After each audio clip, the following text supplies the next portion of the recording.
What's up, fellow nerds? I'm Josiah. I'm Nick. We're friends. We're playing Marvel Rivals. We're friends and rivals.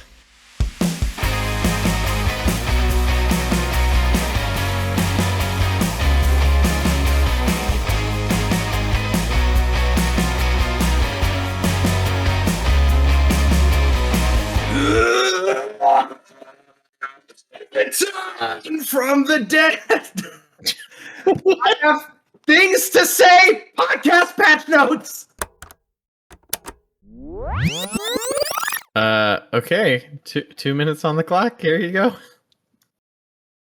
So much to say, so little time. How did you guys get me to record the intro when I was sick and didn't have internet? That's crazy, dude. Angry did a great job. UI changes. UI changes are amazing. I can't overstate what a great job they did with all of it. Saves so much time and frustration. New challenge reworks are 3 steps forward, 1 step back. Removing dailies was just a mistake in my opinion. I'd bet money that they come back soon. Just give me freaking 10 chrono tokens if that's what you need to do. I just need a thing to check off a list on a daily basis. Currency creep with the new the dingle dangles that they've added. That's kind of crazy, a little mobile game-esque, but hey, at least it's another thing that we've got. I do not like the ultimate VFX stuff. I think it's very cool, but I don't like that you're the only one that sees it and not the rest of your teammates. Also, I do love Adam Warlock, but rumor has it that next season they're putting him in a wheelchair for balance, so I'm playing him less and less as things go on. Classic Nick the hair guy with Storm, not acknowledging the symbiote skin, but just the hair, like with Scarlet Witch. Rank reset needs to stop yesterday. I probably won't be playing rank for much longer if they don't have placement matches, despite the cool new rewards. And hey, I actually did get the magic drops this time, my second Twitch drop ever. And by the way, her armpit is showing, it's just on the other side of the skin. It's always showing on the other side of the skin. That has nothing to do with the... They just did a weird mirror thing with that. And despite despite the angry hate, the theme battle pass skins are so good. I don't care about Wolverine's weird mutton chop crown or the mouth shoulders. The symbiote ones especially are awesome as someone who loves me some gross alien stuff like that. Also, leave Namor's toes out of this conversation. I'm out of time and I'm not even halfway done, dude. That's good because we have a whole episode, which is mostly just our thoughts on season 3. So I'm not sure why you crammed it all into this 2 minutes. Because this was all the last episode. They totally saw my Punisher Instagram post with his skull thong, and they thought, hey, this guy's got a good idea. We should make this into a skin, and they did it. That is 100% my story, and I'm sticking to it. Where is he? We'll have to discuss that this episode. Yeah. All right, do you have more? Yeah. Of course, but okay, we'll just do it in our season 3 impressions, which is what this episode is. You can mention things from last episode. Okay, let me set up mine because I have a lot too. Since we're starting off with this. Hello, by the way, this is episode 24 of Friends and Rivals, and welcome back. Okay, it's episode 23 for me. Well, yeah, as far as too I'm bad. concerned. Okay, so. I put out a Twitter post that it was actually our best Twitter post so far, like reach wise. Like we got well, I'm not gonna say the numbers, but it was maybe 10, 15 times what we normally get. About how this accessories trailer, they kind of told on themselves with the Psylocke Venom accessory. He's on her sword hilt on every single skin in the trailer, except on the Vengeance one, where he's right by her butt cheek with his tongue. Venom is licking Psylocke's butt which, cheek. by the way, is the exact opposite of what they did with the Malice skin. Herbie is on Invisible Woman's waist, like covering her back on every skin except the Malice skin, where it's up just a little bit higher. So in both cases, they showed us what they're doing. They showed us what they're about, and not a personal choice in my butt, or Psylocke's butt, I guess. Or Yeah. Psylocke's butt. So, we'll see. We'll see how this. Actually, what was weird was I saw another thing later of in-game, and I think they were all down on the waist for Psylocke. So I'm not even sure why this trailer had them up on the sword for 2 of them. So Oh, I'm that's actually interesting. really confused, and maybe I'll have to podcast patch notes this again once I actually look in game and see on different skins like where it is. But that would require me actually getting this one. So I'm not sure if I'm going to do that. Anyway, I don't know. Someone will do it, and they'll let us know. Or the internet know, or something. We'll have to do another podcast patch note once you get the Psylocke Beach skin, because I'm very curious if Venom's gonna be on her All butt right. in Well, that then one maybe too. I'll get the Venom accessory for science then. Then okay, now that I've had 2 minutes on that, let's do a podcast patch notes. On that one note. Okay. A bunch of things that were said last episode because we didn't have all the information yet because they hadn't come out yet that need to be fixed. First off, farming units at the end of the season. I said that this was with the repeatable ones because they didn't mention that they were only repeatable a certain amount of times. I said like, wow, we can just farm units like forever. That's awesome. No, you can do it 4 times for each of them. So there is a limit. It's still a lot of units though. But someone on our Discord has already finished all of them. So it's probably a good thing that they put a limit on it. Otherwise, they would owe him money for years by the end of the season. And then we had hero-specific missions have been lessened or removed, and we noted that like not really sure what that means because they kind of talked about it in a weird way. So at least from everything I've seen this last week, I have not seen a single challenge that has any hero's name in it. But what we have seen now is ones that say play 2 Vanguard games, play 2 strategist games, play 2 duelist games. So it seems like they took those and turned them into roles, which is better, and also a way that they could sneakily give people mostly Vanguard ones so that more people play Vanguard. But then we had no free skins in this battle pass. So this is really weird. When you have the luxury battle pass, it will not show you whether anything is part of the luxury battle pass or not. So people were looking on the preview streams, and on the preview streams they'll have the battle pass unlocked, and so it doesn't show free or premium on it. And so people were thinking, oh, there's no free skins in this battle pass this time. That's not true. Once it actually came out, then you could see which ones the free ones were if you hadn't purchased the battle pass. I purchased it before I went in there, so I couldn't see it either. So I found online, apparently the free skins this battle pass are the Rocket symbiote and the Groot symbiote. So those are the 2 free ones you get. 2 of the coolest ones? I wouldn't say they're the coolest ones, but they're up there. They're definitely good. Oh my goodness. There's a lot of cool skins. That's like way... I mean, 2 of the coolest ones, I think. Because all the symbiote ones are... Well, and what's really weird is someone else was pointing out that the Groot one is apparently a rare skin, which is usually just what the recolors are.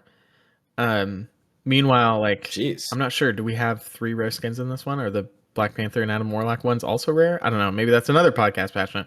But it seems weird because it's definitely not a recolor. Like, it's its own thing, you know. Yeah, completely different. Yeah, I would have for sure thought that the 2 free ones would have been Black Panther. And then finally, I mentioned at the last episode that we haven't had a review in a while, and I want to thank Night Gobbler, and then Hangry so rudely thanked him without any reason. Well, we didn't summon a review, but we did summon the Night Gobbler. And Night Gobbler said, and now we know which Spotify account he is. But Night Gobbler said on Spotify, Night Gobbler here. I see my shout out at the 520 mark. No, thank you. So, thank you, Night Gobbler. To which I responded, thank you, Night Gobbler. Anyway, those are my patch notes. Only took 6 minutes. And you got to have a whole podcast episode without my interjection last week, and you still took 3 times That's why as I had long. To fix so many things. I talked for 2 hours last week.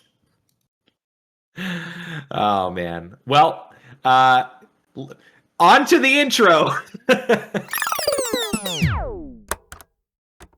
Whew, well, Sorry for the change up there, but I really needed to get that out of my system. And I still have more that I need to get out of my system, but we'll get there as the episode goes on. Episode 24, everybody. Thanks for showing up and tuning in. We got a lot to cover this week. Of course, it's season 3. So a bit of news. We've got our first impressions, of course, with the balance post and hero hot list, team ups, all that good stuff. We're going to play Armed and Danger Ops again, and we'll have some Reddit takes and no reviews, but maybe we'll see how much time we have. Maybe we'll throw a comment or two in there. There's been some good ones. Yeah. So anyway, Nick, what's up?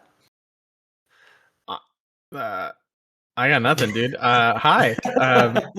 You threw me off with that intro. I didn't think I needed to come up with anything going on in my life. Well, then you don't. Yeah, well, I mean, we're getting, dude. It's getting closer to when I'm moving to where you are, which is crazy. I think you and I talked about that. Yeah. A couple days ago. Closer, even faster now. Yeah, but I'm gonna visit you in a month, which is cool. Yeah. Yep. So I'm gonna get to see your house. That'll be fun. Crash in my spare room.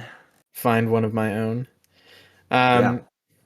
Yeah, I mean, other than that, like this week has just been Rivals like crazy. I don't know. I got I'm getting closer to the Winter Soldier and Invisible Woman Lords. My goodness. So it's gonna take me a while because I'm split between them and I'm not playing them all the time. But yeah, then it's gonna be a long time after that before I get another one because I don't have anyone above like low captain after that. But maybe it could be Phoenix.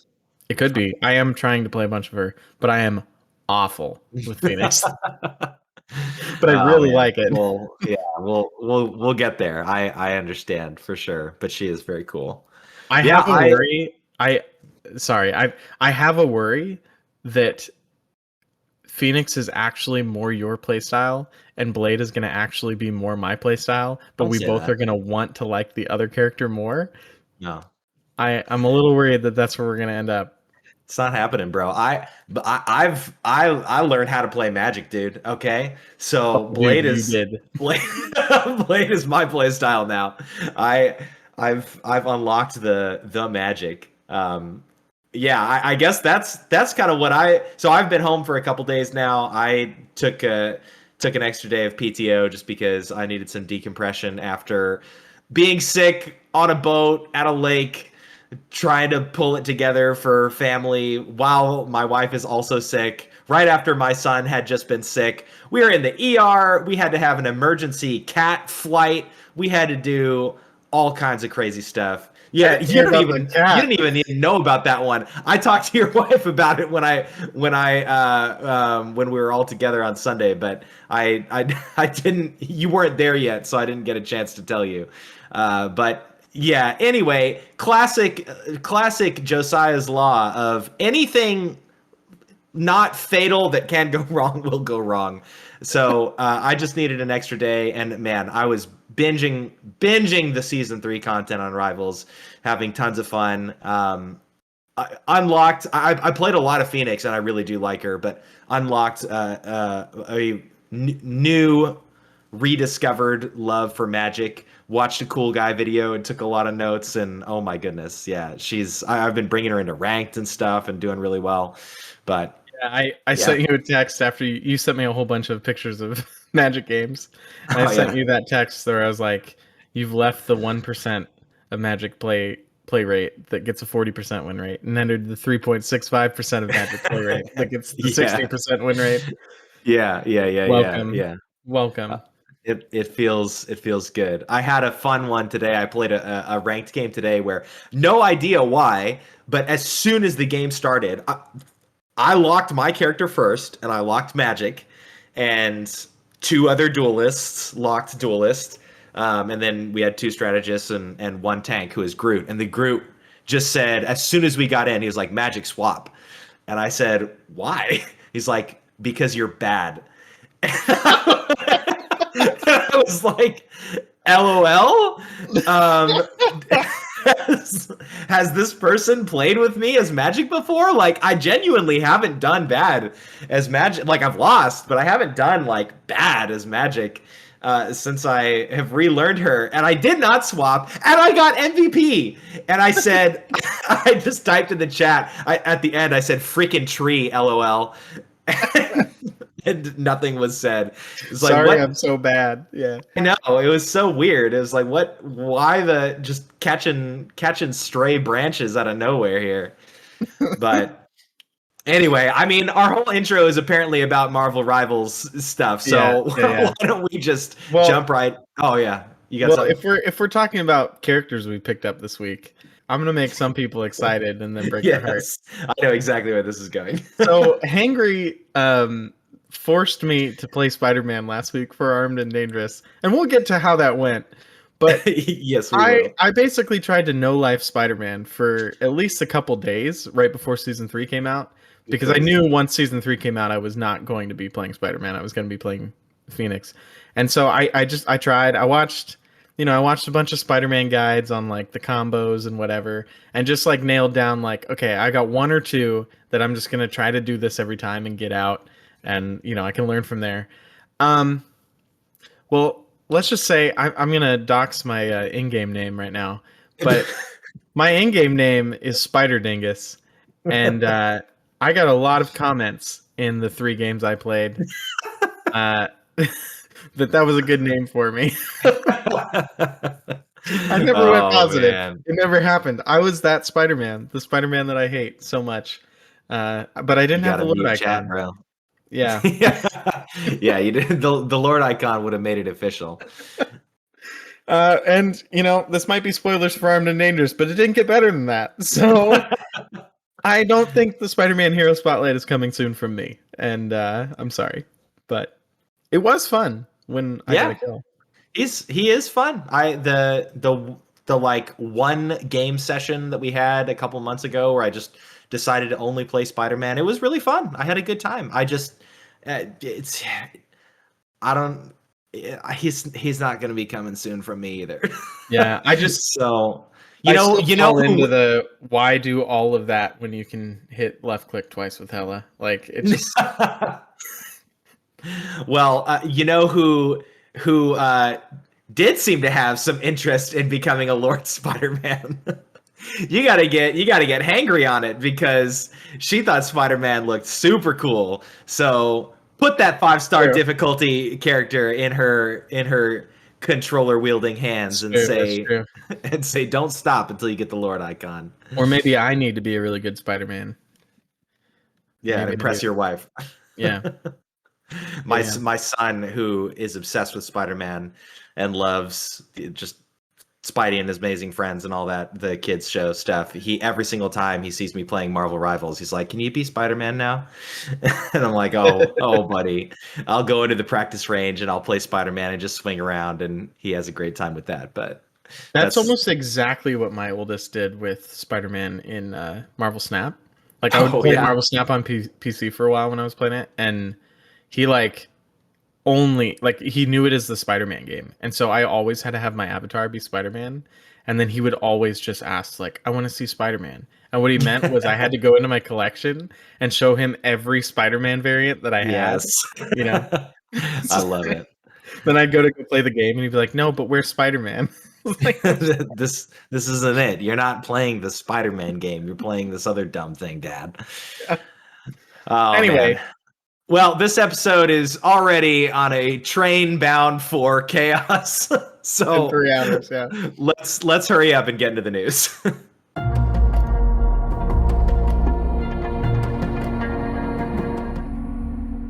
All right. Well, we actually got a lot of news this week for it being a first week. So Surprise, surprise. I know. Yeah, I mean, usually it calms down a little bit after the season, but this almost feels like there's another season coming out this week. That season is summer. Right, But right. let's get to a couple things before we get to that big one. So first we had a Discord quest come out, as they've been doing the last couple seasons, Yeah. and this one is for a really cool Phoenix border. I wish I was able to have this permanently, but yeah, I got it immediately, and you get Phoenix on the one side and Jean Grey on the other side, and then the fire like takes over your avatar. It's pretty cool. Wait, you just really you hurt me there. What do you mean you wish you could have it permanently? They go away after like 6 weeks or whatever. No, are Yeah, you serious? yeah, they're temporary. So you gotta do this one I already because did. Yeah. yeah, because you're gonna run out of the Ultron one soon. So No. Oh man. Ugh. Yeah. yeah, That just put a bad taste in my mouth. sorry. Oh But well. if you don't know how Discord quests work, basically, if you have your Discord account linked to your game, or at least if Discord can track the game while you're playing it, you literally just play the game for 15 minutes with Discord open after you go into the quest menu on Discord and accept the quest. And then you get your reward and you can put it on your avatar. So do Yeah. it. It's cool. Um, Josiah, did you see the Blade asset leak? I did see the Blade asset leak. I saw more than the Blade asset leak though. There were Did you some see very more? grainy videos of yeah. There was the like wide Putin meme format of Blade. Like I don't know what that aspect ratio was, but got to see what looks like alpha renderings of his move set and stuff. It looks like there's definitely some particles and like stuff that's missing, but Know what it is about leaks, like video leaks that are always like 360p and like yeah, look like they were recorded on a yeah, camcorder in a movie theater. Like right. what? Like it because it's usually not like someone has a phone on the screen while they're doing it. Like it's Right, stable right. and it's like part of the game. So like, why is it that it's always such grainy video? Especially since a lot of times it's done by the company on purpose. Maybe that's why. Maybe they want to make it look good. So everyone's Mm. got the romantic idea in their head of like someone, sneaking their way out of the building with it. Yeah, But it's yeah. just funny to me. But no, I'm super excited. I'm so glad that it. I mean, it looks like all of the leaks, unlike with Phoenix, where her original kit ended up being. You mentioned it in the last week's Hmm. episode, where her original leaked kit ended up being pretty much nothing like her actual kit. It seems like Blade's leaked kit has pretty much been spot on the entire time, looking like some sweet anti-heal stuff, some pistols, some sword. He's got the dual wielding. I pointed out in that one like season one art where Blade was holding both his sword and Dracula's sword at the same time. I was like, are we gonna get dual wielding Blade? And we are in fact getting dual wielding Blade for some of these moves. That's awesome. I haven't seen his ultimate though. That wasn't in any of the leaks, but I did see actually just today there was another video leaked of his team up. Did you see that one? I did, and that one I'm not sure if it's real. If you saw the same video as I The did, Invisible because Woman one, the Moon Knight, basically Moon Knight, well, no, it same was thing. it was the Moon Knight Cloak and Dagger one. It I'm was Cloak sorry, and Cloak and Dagger, Dagger. That's what I meant to say. but Yeah, I mean, it literally was the same team up, which strikes me as weird because they've never slotted a new character into an existing team up before. They always like it's build a true. new team up around them, It's true. and so It's true. that made me think that maybe someone got the model, um, or like the model's already in the game files in season Mm. 3 or something, because we know he is in the game, and they just skinned Moon Knight with him. But I don't know, like. I guess I mean, it kind of makes It sense makes for him. sense. Yeah, It's it does just make sense. I don't know if I buy it because it would be a departure. But they don't have to do things the same way every time either. So maybe Right, it's right, real. right. Do you think on this asset leak? Do you think that that's his Lord icon next to his banner? Do you think that that's the No, that looks like the Avatar. okay? Yeah, that Like that's what I yeah, yeah. thought. I'm really, really hoping for a Lord icon that is vampiric, that has him like showing his teeth with like a red glint, like glasses off maybe or Yeah, lifted or something. a lot of times the Lord icon ends up being like the last frame of their MVP animation, like Yeah, their I've heard their that. default MVP animation. If you look at like most of them are like that, if not all of them. Um and that which is why Loki's looks so dumb. Um He just looks Yeah. so like not like Loki in that one. Yeah, I It's the know. one lord that I like probably wouldn't wear if I had it. But uh It's goofy. the Blade MVP animation that I saw leaked has him like looking over Yeah, his looking over his shoulder. shoulder. Yep. So I mean that would be interesting because it's a really different pose than most of the Lord icons. But it also could mean that maybe they don't want it to be his Lord icon. And maybe they give him something cool like what you're talking about. I don't know. Yeah. I hope so. Like hands down, coolest Lord icon in the game is Venom. I feel like there's generally little dispute over that, and I want Blade to be able to rival that. But yeah, man, I can't wait. It's unreal that it's freaking 2 weeks, dude. We're I gonna know. get Blade in 2 weeks. That Well, is 3. absurd. Well, yeah, I guess it's the beginning of this week, Yeah, but yeah. but like that is absurd, breakneck. I can't believe how fast everything is moving now. I'm I still know. scared. I'm scared at how they'll be able to keep this up. But Well, we had what's crazy to me, like with the pace, because right now, like with me about to move, I'm like thinking of everything in terms of how long is yeah, it compared right. to that, right? And I was trying to figure out like how we were gonna handle this is just, behind the scenes now, but I was trying to figure out how we were gonna handle recording on the week that I'm driving across the country for 5 days. And Oh yeah. I looked at it and I was like, oh my goodness, like Blade will have already come out. Season 4 will have already happened. Season 4.5 will have already happened. We'll be like almost talking about season 5. And that's only 2 months from now. Like, what's going on? Wildly. That is absolutely insane. Yeah, No, I'm. we'll be talking about 4.5, I think. Or about to I don't know, but it's like the fact that we're not just talking about season 3.5 is crazy. You know what I mean? Yep, Like yep. 2 months from now, it's insane. Hold on for Um dear life. Also insane, so that we keep this news segment moving. Is the amount of skins that are dropping this week, because we Dear have goodness. another combat chest. We got skins coming out this week, and they are all summer themed. So Woohoo!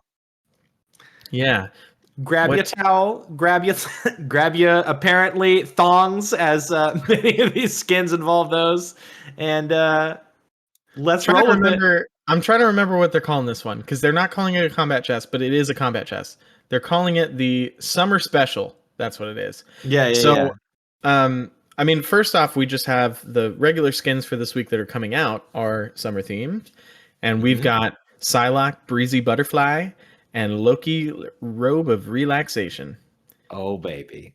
I mean, you already got to talk about both of these with Hangry last week, but man, this Loki skin, it is so good.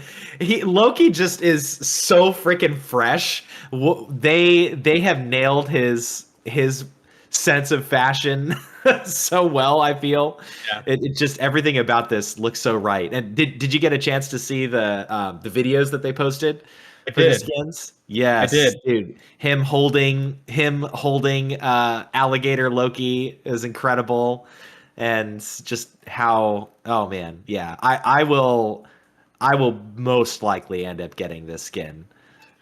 I also got to see this, which I'm going to show you.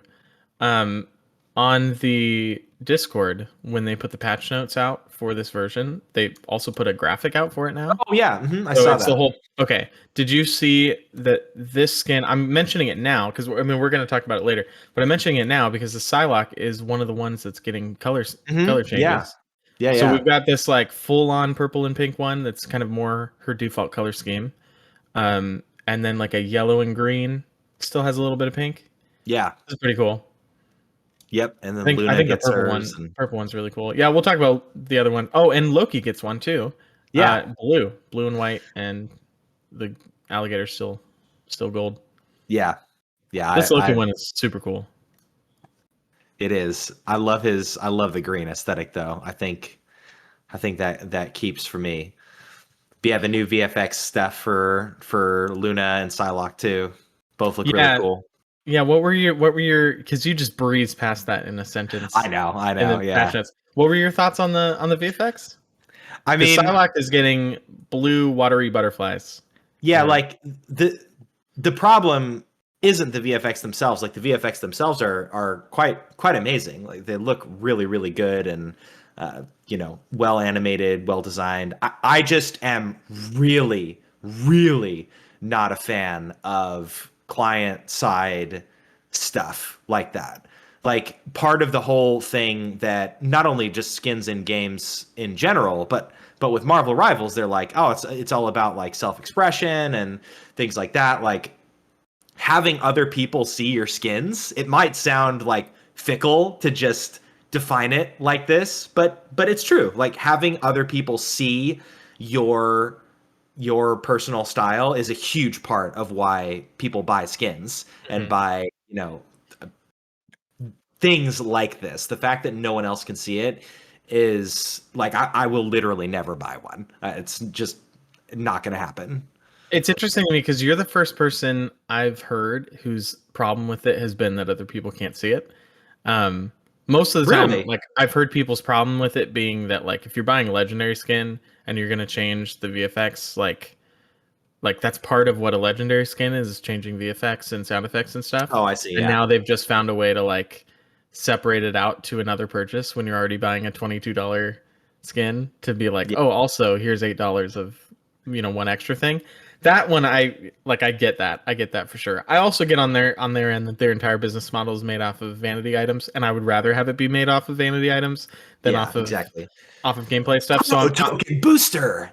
I'm probably not really ever going to really complain about cosmetic stuff as long as they keep it in cosmetic land, you know? Yeah. Um, but I hadn't heard anyone complain about like everyone else not being able to see it because No, their that justification for it makes sense to me, which is like competitive advantage of like it gets in the way, it looks different than what people are expecting, it makes it hard for them to tell. right, right. But now that you mentioned it, I actually think like it would make way more sense for them if they're worried about that to let you opt in to do I want to keep the Yeah. competitive clarity? If so, then I'm going to hit a setting to turn Yep. off other people's VFX Yeah. or even their skins. Like you could do what Mm. I forget what game it was. There was some game that did that where it just took all the classes and made them. It might have been Guild Wars It was 2. Guild Wars.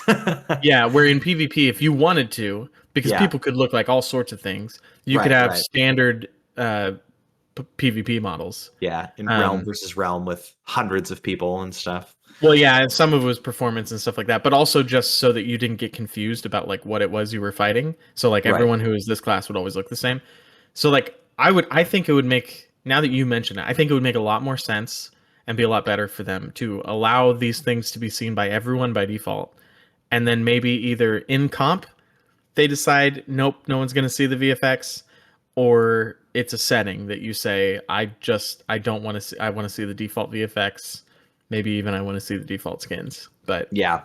Yeah, that's what the one of the Reddit posts I was reading was saying exactly what you said, where people were complaining about how like why would I buy this when like I'm the only one who can see it? That's kind of irritating. And one of the top comments was like, please just give us a setting where we can opt in to right. opt in to lose by getting extra screen clutter for Scarlet Witch dragon flying around and stuff. Right, yeah. But yeah, I think that they had a line of make it more extravagant, but only be for the player. Or see, it all plays into I think how they're able to sell it separately because like you probably can't. I can't anyway. I can't think of another game that's done this where an ultimate is like completely not only like looks different but has like crazy animations and stuff to go with it. I think because they put so much into it, that's them justifying selling it for more.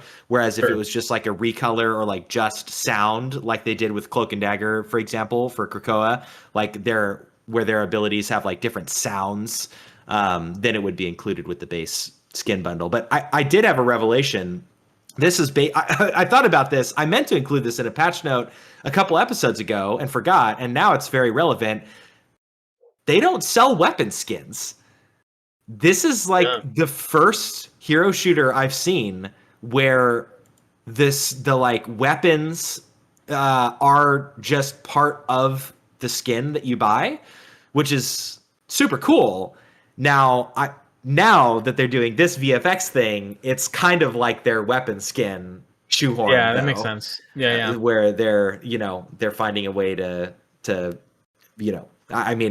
I mean, they're doing it really hard. I don't have a problem with the way they're doing it yet, but they're getting me to spend way more money on this game than I have on other things because I think Yeah. that I'm just gonna keep calling them battle chests because stop changing the name. Like doing the mini battle passes and stuff is just a great way to get my Yeah, money. 100%. But I mean, Yeah, they're trying to get the golden eggs.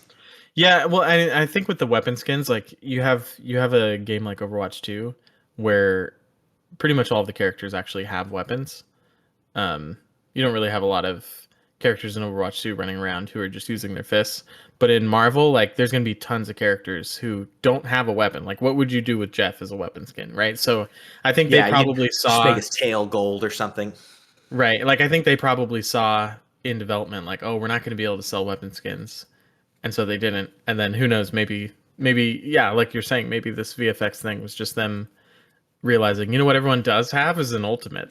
Yeah, right, But right. I think other games have probably strayed away from that because of how much it changes the gameplay. Like you were looking for those as callouts, as like, information for the game. And if Psylocke's bubble is blue, that Yeah. of like her coming in, if it's watery and blue, you're thinking Jeff is attacking. You're thinking maybe Storm is on her Yeah. way. Like Yeah, it doesn't right, look right. at all like what you're used to, right? So, but Right, anyway, right.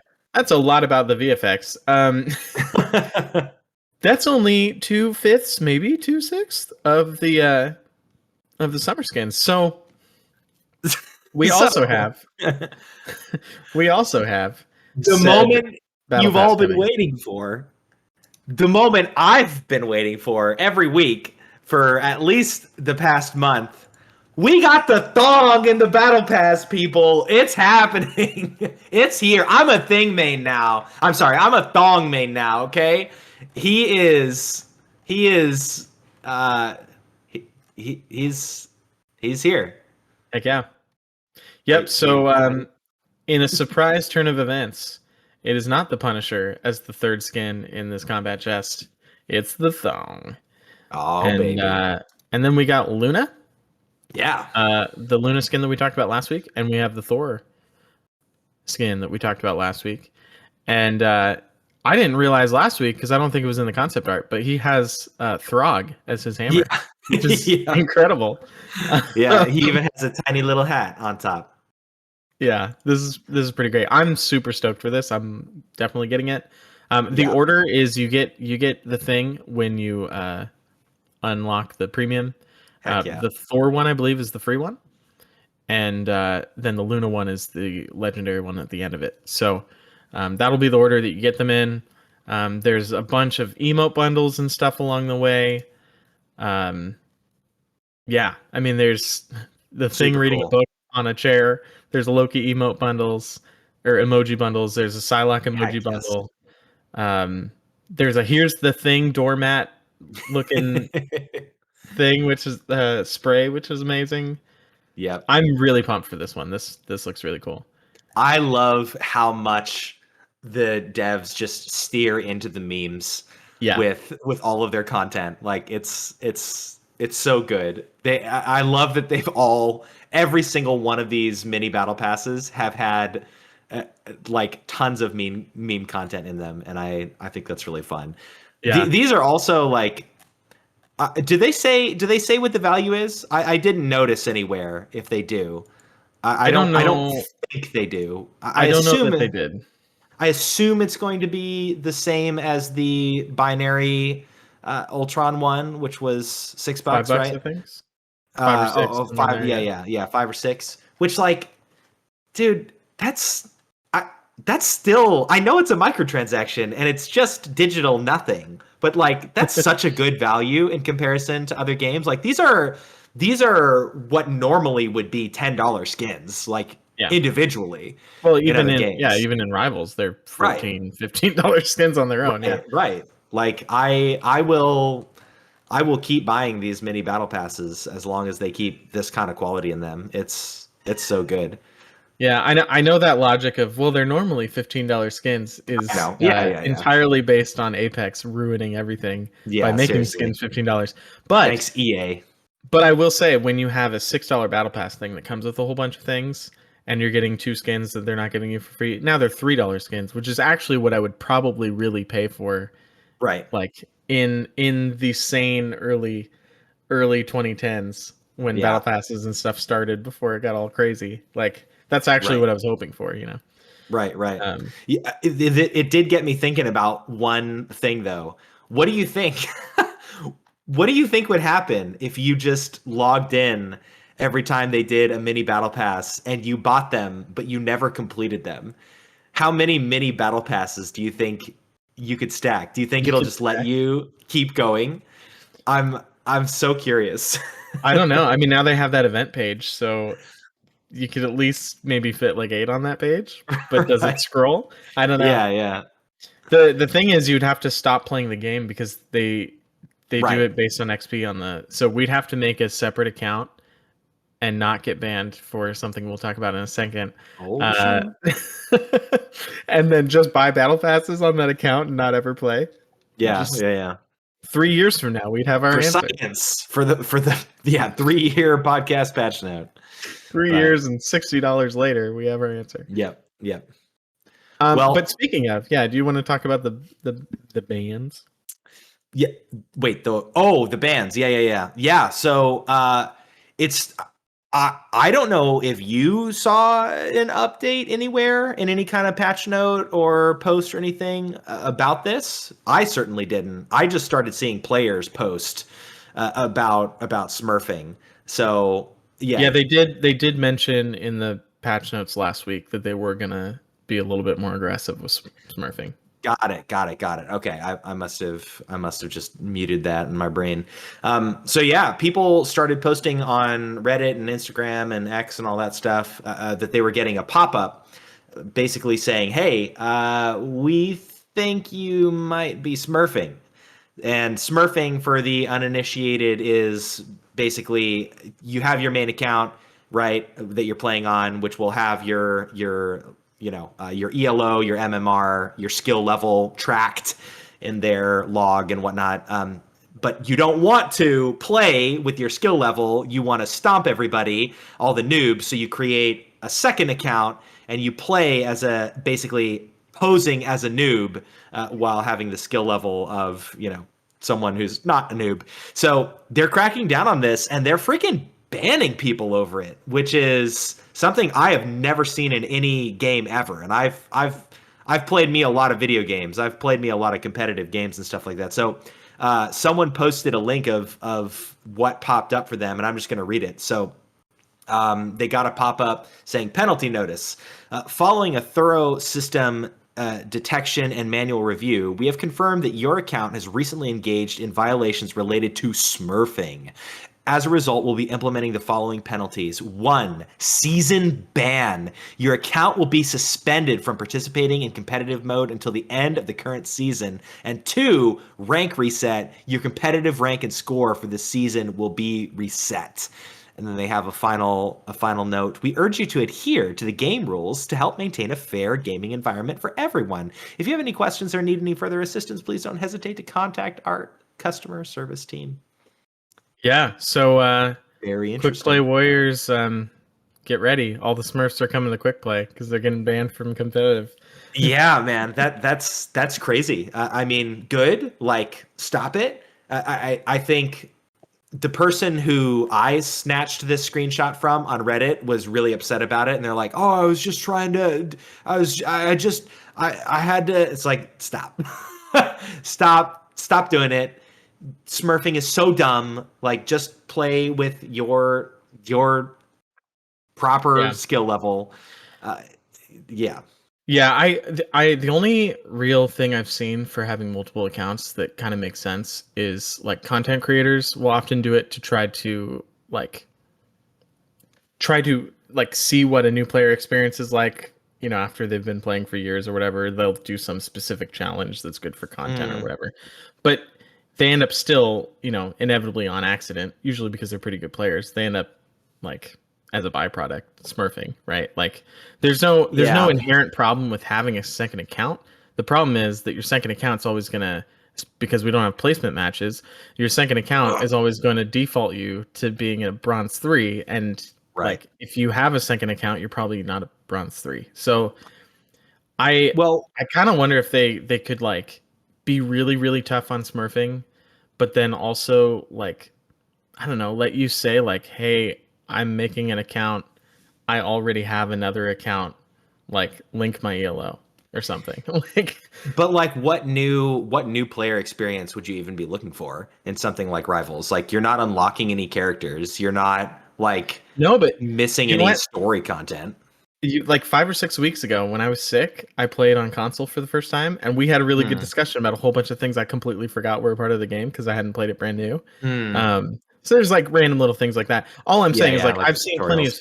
plenty of YouTubers and streamers who've like TDT did it the other week where he was like, I made a new account and started playing to ranked to try to get up to grandmaster, banning any character that I lost a game with to prove a point that like it doesn't like I forget what his point was, but basically he like didn't play any of his good characters and was trying to Yeah. climb up. That's good for content, but it's not good for this for the Smurfed Right, games, right, right? right. So it's Yeah. just kind of one of those like Yeah. You apply for a Smurf license through through NetEase for the purpose of promoting the game and enriching the community. I would like to Smurf, please. right, yeah, yeah. It's like that Yeah. one he's got the goal of getting out of it. Like a lot, but like yeah, the typical Smurf thing is like I want to stay in the bad Yeah. place for a long time and just, wreck The people. the But the funny thing is it honestly like I don't know. I haven't like I have noticed in other games where I'm like, this person is definitely a Smurf, especially Rainbow Six, where you'll fight against a team and you check someone's stats and they're like level 4 and their KD is like 20 and 0. You're like, okay, you did not just buy this game. This is 100% a Smurf account. But in in Rivals where like Siege, you can solo carry. You can wipe noobs. You just, I mean, shoot, pull out a pistol with 5 rounds and single tap the entire enemy team if your aim is good enough. But in Rivals, you can't really do that. Like, yes, obviously having a agree. super skilled, huh? I disagree. But Well, having a super skilled player does make a difference, but there's a reason why the entire internet talks about getting stuck in the churn of copper, silver hell when they're actually platinum players and things like that. Like I had a I've played like 10 ranked games this season and I've won like 4. And the 6 that I lost were like awful games. So I don't even know what my own actual fair rank is, but regardless of what it is, it's at least gold. Regardless of what it is, like I'm still getting juggled in bronze 3 right now, you know.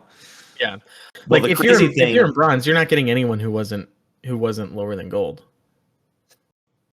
yeah, but you have people who then get sent down to silver and then demote through the churn.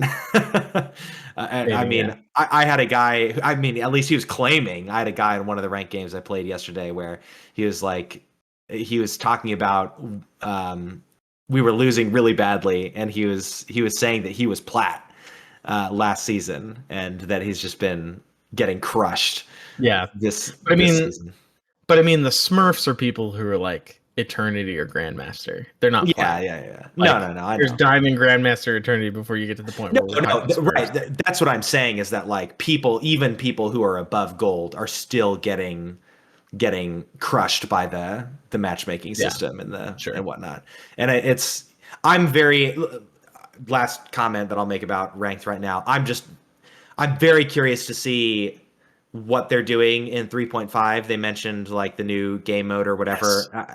I don't know that that's really what I want to hear. I mean game mode cool, like I'll be excited about whatever it is, but like just do freaking placement matches. Like So stop. this is what I was wondering. So they said something about new competitive game mode, whatever. We've heard your cries, something, but like I'm not sure what that means. Does that mean like a different like what we would typically think of as a different game mode? Like there's going to be two competitive ladders and one of them is going to be something completely different than what we're doing. That seems weird. Like is it going to be like Yeah, I conquest or don't think something? Like so. that seems weird. So I'm wondering more if it's like we're going to have two different formats that we're going to try. Like we're going to Ooh. try a new Hmm. format and see if it fixes some of the problems, and we'll let them run side by side in 3.5 and then maybe in 4 if it's better. Like You know what I mean? It could be as simple as them saying, "Okay, we're gonna try one that does placement matches, and a Mm. couple of other things, maybe a different pick and ban system or something, and see if it fixes it." I don't know, because it would seem weird for them to have a competitive match that is not like the Rivals hero shooter experience. Yeah, I didn't take it as that. Honestly, the first thing that popped into my mind was like tourney, like Mm. a But then we have that. but not ignite, like something that's No, we just. have that. We have the What do you in-game mean? tournament. There's a whole What do you mean? in-game tournament mode. Tournament mode. I have no idea what this is. What are you talking about? It was the thing that we always clicked on the tab on accident, and we got stuck in the big long intro for tournament mode. Oh yeah. But you have to Yeah, like apply for that. You have to have yeah, you have to like get to plat 3 or right, something right, like right. that. Like, yeah, I was thinking more of just like a casual version. I don't know. I'm interested to see what it is. I yeah, doubt that a game mode is gonna fix it though. And unless it's what you kind of like what you're saying, where they're gonna just like try a whole new rank method. But I don't know. yeah. That seems kind of crazy. I don't really see what kind of game. I mean, I'm ready to be pleasantly surprised, but I don't see Yeah. what kind of game mode change they could even really make. Like, it would have to be like, yeah, it would have to be like a different game with different maps or something to be a real different game mode, and then you're not doing ranked. Like, I don't know. You know what just popped in my head? You know what else it could be? Battle Could be Royale. freaking roll queue. Oh, roll queue. Battle Oh, Royale. You psychopath. But hey, yeah, oh, roll queue. It could be. that would be very interesting. I don't want it. I don't want roll queue, but Yeah, that would fit into their like. Okay, we've heard your yeah. like because people have been complaining about roll queue since being. I don't But know I how I feel like didn't think most about people that until stopped right talking now. about roll queue after a while. I still they don't have very many upvotes, but when I look for like Reddit take of the week, I see almost every single time I look some recent post about roll queue. Oh man, I So hope that's not what it is because that's not. yeah. I don't think that's the problem. I really think it's placement and yeah, a Well, here's couple the other thing. things. We're like super off topicing now, but I think this is important. Like I I don't want roll queue because I feel like that gets into a oh my gosh, my cat is trying to assassinate me right now. I don't want roll queue because I feel like it goes against the identity of Marvel Rivals, which is that playing with your action figures and smashing them together and having fun, things like that. However, again, listen to me. I don't want roll queue. However, I do think that probably you would lose less if you did have That's roll true. queue. That I is think true. if there was 2-2-2, I think you would lose. And people queued into the role that they wanted, and you weren't forcing duelists to swap to be something that they don't want to play and throw, whether intentionally or just subconsciously, emotionally. I think And you just are going not to have. having a strategist or vanguard they're good at. Yeah. Right. Yeah. I think you are going to have better games in general, but I hate that. I don't like I that. I think that is definitely true for the lower ranks. And I think that's probably Yeah. part of the issue is that the higher ranks they can handle. Roll Q, bronze through gold. Yeah, they can handle the flexibility a lot more and use it in the ways that we want to use it. We just don't get to do it because it's always like, why don't we Okay. have a vanguard? Like, Could you do it? Also, just totally it popped into my head. Could you opt in to roll queue? And if you opt in, like you could fight against other teams that aren't role queuing. Like it's the same pool, but people can say, hey, I want to play with other people who want to play a specific role. So you could still be matchmade against a team of 5 duelists. It'll take you longer to matchmake, obviously, but it's still the same competitive pool. And you just are guaranteed to be matched with a team who wants to role queue. Would that I work? mean, that feels like a social experiment to force everyone to eventually accept roll queue, is what that feels like. Because, I mean, we know the stats.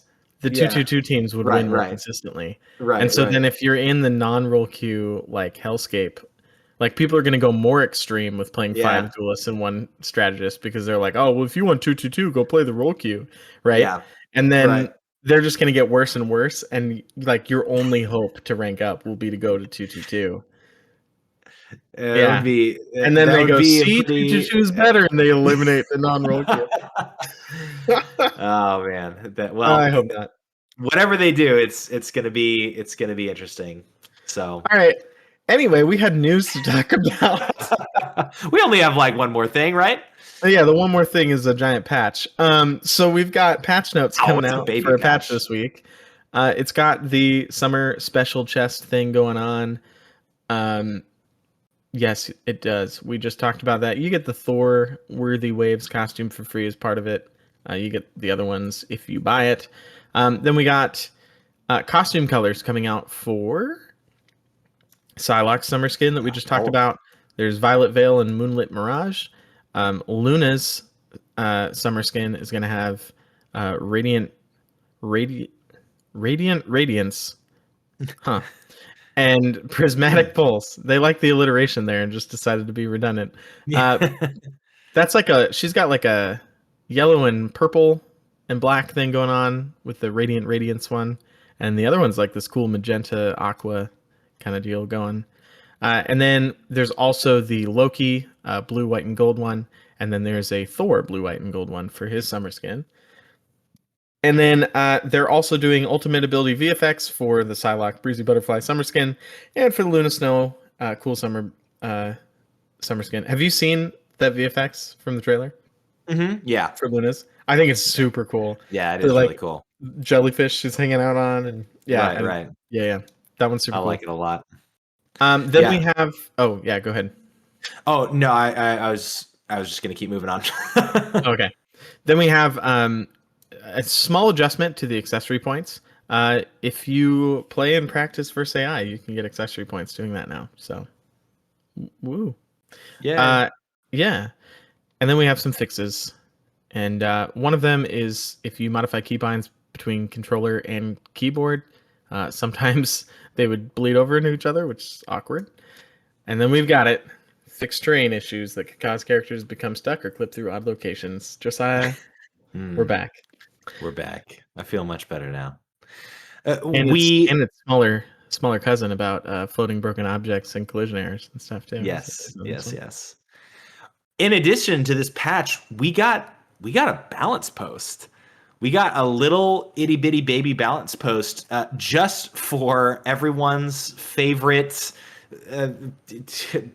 mutton chopped anime hair Tonka action figure body proportioned boy Wolverine.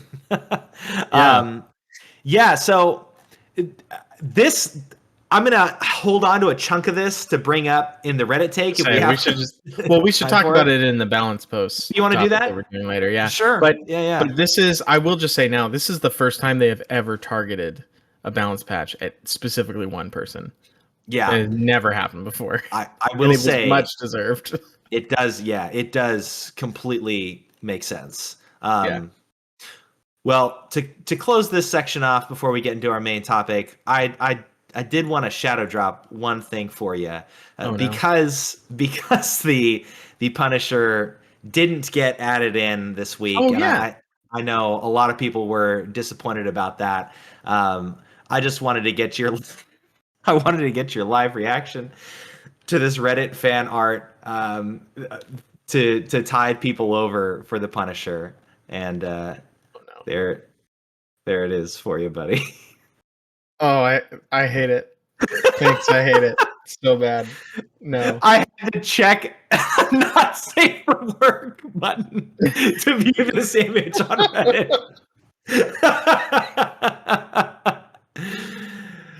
Oh man, maybe we'll post this in the Discord show notes. Maybe we won't. It's not going to be in the show notes. You can post it in Discord if you want, though. He deletes it. He deletes it on the notes.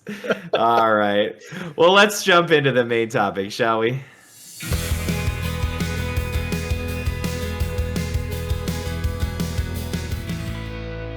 All right. Well, season 3 has been out for 4 or 5 days for us when we're recording this. And Josiah, you were able to play a little bit once you got back from your trip. So yeah, you have things to say. What? What do you have to say about Phoenix? I really like her. I think I said the first message I sent to you was she's like playing Hella and Squirrel Girl, but if they were fun. So, and you commented that you were thinking Hella and Moon Knight, and I'm like, oh yeah, I can see that too. The like precision hit scan snipe ability of Hela with the explosive AoE damage of, in my mind, Squirrel Girl, in your mind, Moon Knight. But I think she's really cool. I definitely liked her more than I expected to. It's weird. I've mentioned multiple times over the course of this show that I am generally not drawn to high mechanical skill heroes just because I get like I can play them, but it makes me really sweaty. It makes me have to be just like constantly engaged, and I like to relax a little bit. By that you mean aim ones, like Yeah, aim yes. mechanics. Yeah. I was like, you're Specifically aim loving mechanics. magic. I don't know what you're talking about. Yeah. No, that kind of yeah. Good differentiation. Yeah, the combos and and that kind of stuff. I like high skill characters. I just tend to not care for the aim ones, but I fell in love with Black Widow last season. I really do. I still hate Hela, but I really do like Phoenix. I think just the satisfaction of seeing those AOE's constantly go off every 2 to 3 hits is super satisfying. Getting those massive explosions that just melt an entire team when they're grouped up is really satisfying. Her kit's just fun. I love her mobility. I love the like anime teleport, leave the bomb in your last location kind of thing. Her Yeah. ultimate is sometimes it can be hard to pull off at times, but it's super sick. All in all, yeah, I think they did a great job with her, and she feels like cracked in the right hands, but kind of in a way that like I mean Hela does, right? You know, Hela is super nasty when you have a really good Hela. So I don't feel like she's overpowered. I don't feel like she's underpowered. She feels just like she fit into the roster really well. Um, Yeah. yeah, Yeah, I'd agree with that. A couple things I want to talk about with Phoenix are, yeah, the overpowered, underpowered, where does she fit kind of thing. Comparison to Hela, and then the ultimate a little bit. Hmm. So like she, oh, these are all related too. I don't know how to start untangling this web because all three of those things are related. But Okay. I will agree with you first that she feels really nasty in the right hands. Like when someone has really high mechanical skill, Yeah. she's gross, which she should be. Like Yeah. that's the point of the character.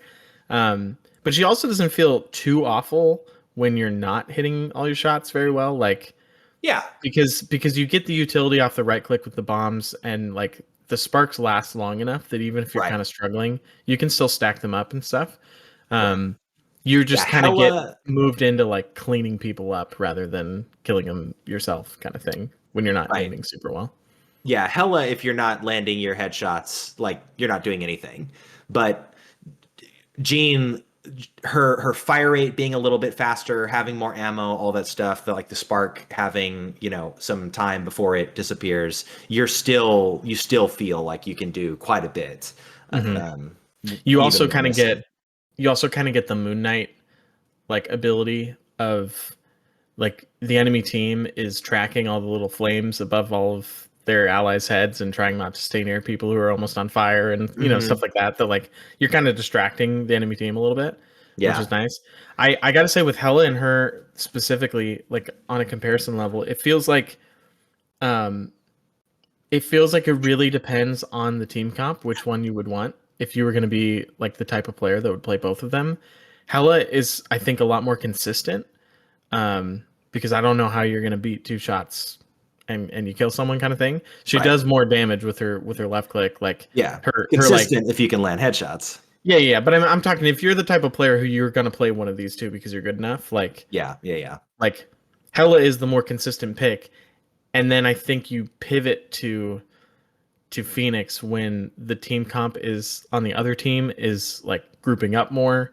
Then all of a sudden Phoenix with all these chain kills and stuff like that can get a lot out of it. And then the Yeah. other thing, I really think like if we were doing Hero Spotlight and we got to the last part where we're like, when do you pick Phoenix? Like I really think a lot of it revolves around well, this last week it revolved around, do you have someone who wants to play Wolverine, because then he's just going to be Jeez, yeah, absolutely disgusting. But right. I think for real, it kind of revolves around, um, does the enemy team have the type of characters on their roster that's going to make your ult have like insane counter Mhm. value, right? Yeah, Because there's just certain rosters, like certain lineups on the other team that like Penny and Rocket, they're done. Like yeah, you take Phoenix, you won. Like, you know what I mean? Like her ult is very interesting because sometimes I feel like I whiff with it a lot because Mm. it's not really.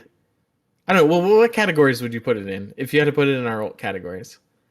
Yeah. I mean, I'm trying to think of what All right, that was the on the spot. Yeah.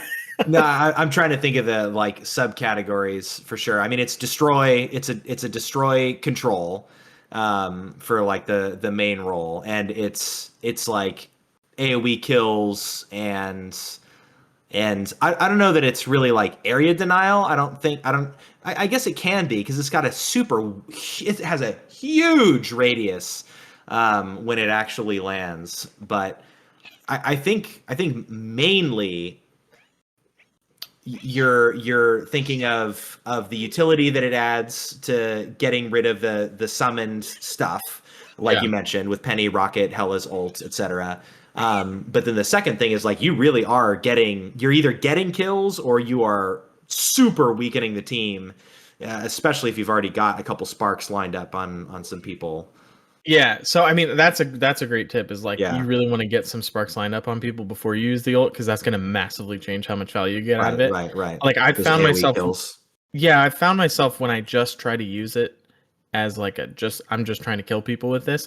I whiff a lot of the time. Like it Yeah. does a lot of damage, but When you I say think it ends whiff, up, you mean you land it, it just doesn't do it doesn't really much? do anything. Yeah, Okay, like okay. because I think it does like 150, 160 damage or something like that, which is not going to be enough to kill anyone. Right. Period, right? Like even for vanguards now, you're like really not doing much at that point. Um, Right. but when you have the sparks on, that changes completely, because if someone explodes, Yeah. right? Like if you explode someone with it, the ult put a spark on everyone else around them, and now it's just gonna chain all over the place. Yeah. Just like her right click, like I guess that's what I was saying with Hela being way more consistent. Is Phoenix is like, I'll feel like I'm not really doing much damage, and then I'll get a good explosion at the right time, usually with the right click, where there's 3 or 4 enemies around, and they all just chain together, and I'm like, whoa, 3 people just died. How did that happen? Like I felt like I wasn't doing much, and then all of a sudden 3 people were just dead, right? So Yeah. I think the ult is very similar. Where like playing into the sparks is really the thing. And so if you're just trying to use it as a destroy ult on its own, where you're just like, I'm gonna fly in the sky and kill people, like it doesn't really seem to do that much. But then the control Right. aspect of the utility on that, and then also like you can use it to clean people up really, really well. But then with the sparks, it's just it's she's so interesting because it that spark mechanic like just completely shapes how you have to play the entire game. I don't know. Yeah. It's really fascinating. I'm just Yeah. not good at it yet. Yeah. Yeah. I think this has been really encouraging for me to see how similar Phoenix and Hela are while being vastly different and Mhm. fitting into, like you were saying, different team comps and having different counters and things like that. It's got me encouraged for the future of like, okay, they can add more brawlers and they're not all going to feel like, if they add another brawl vanguard, it's going to feel different from Thing and Hulk. You know, if Right. they add when they add Blade, like it's not going to feel like Magic and the other sword user, and the gun mode, it's not going to be like Bucky, the pistol user. So, I think they did a really good job with her, and just making her feel same but different. Yeah. And Yeah.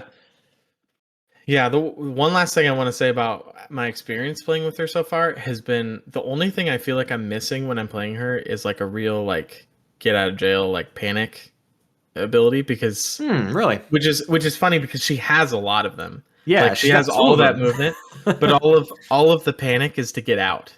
and like I keep finding myself wanting to panic kill you, and instead like I'm probably just used to playing Bucky and Magic, and people who are just like, you got up close, I'm like, I'm just gonna kill you really fast. Um, but I just find myself like not really ever wanting to be in a one-on-one with people, right? Like Mm, she does seem to have, which is why they give her so much mobility, I guess. But she doesn't yeah. seem to be able to like hold her own when she gets dove or divin or dived. Um, you do the bomb to get out. Maybe if you get a couple sparks on them, then you can win that fight. But it feels like a lot of times it's like, okay, I'm gonna retreat, reposition. I'm just not used to that because that's like very different than what I normally play.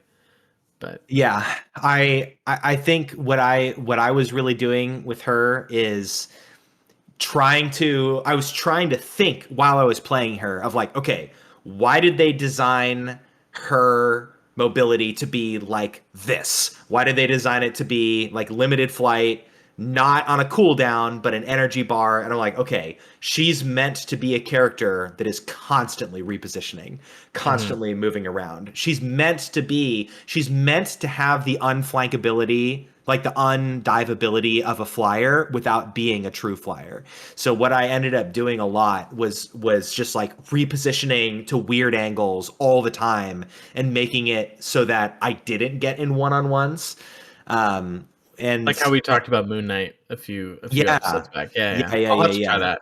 But I did find that when I did get in one-on-ones, I found myself surprised a couple times where tanks would dive me and I would do the dash back, maybe try and fly to get a little higher ground out of the way, but like I would one-on-one kill tanks who were diving and got a little bit too cocky. This But probably just comes down to my aim then. no, but you are right. Like she doesn't have that. She doesn't necessarily have that like um you know, like you mentioned magic. She doesn't have that just okay, I'm gonna hit E and I'm going to left click melee and you're dead. So Yeah, no, I do understand that. But she's but she's fun. I'm excited to see more of her and play more of her and see what the community thinks about her as time goes on. I haven't really agreed. heard like too much. She hasn't had the sensationalism of Emma Frost or Ultron, where Emma Frost was, I mean, very clearly one of the best heroes in the game, if not the best hero in the game when she dropped. And Ultron went from being, oh, this is the worst character they've ever dropped, and it's totally unplayable, to being literally also one of the best characters in the entire Yeah. game. It's been kind of quiet about Phoenix. Yeah, I mean, I gotta say, like, I mean, it's only been a week, right? But now that the Wolverine problem has been dealt with, like, or is about to be, Air quotes.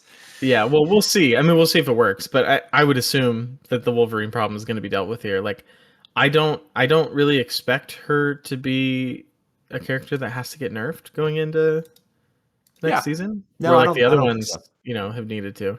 What's really interesting right now is she's on Rivals meta. I was just curious to see how she's doing. I haven't Um, looked. I mean, it's super early in the season, but she's got an 87% win rate in quick play. What? Oh my Um, gosh. but then in competitive, she's got a 48% win rate. So, Hmm. I mean, quick play is chaos right now because Yeah. everyone's just trying different things, and Wolverine is being picked, a ton, and Right. has a 74% win rate too. But Right. Yeah. When you pick Phoenix, you're also likely to get a Wolverine, and that yeah, combo is going to artificially inflate her win rate. yeah, we'll see. We'll see where it ends up. But um, yeah, Phoenix, cool. What do you think about the new map? I really like it, way more than I thought I was going to. I like it. This has been this has been the first map where it's I haven't paid much attention to it when Okay. I've played it. It I I generally like the convoy modes more than domination, and I like the convoy maps more than domination, just because I like how dynamic there is. You're always entering a new zone, and there's always new flank points and high ground, and all that kind of stuff. So this one, when they dropped Krakoa, um, it was super different. It was really big. There was a ton of, you had the teleportation stuff. You have like the underground and the above ground of Krakoa.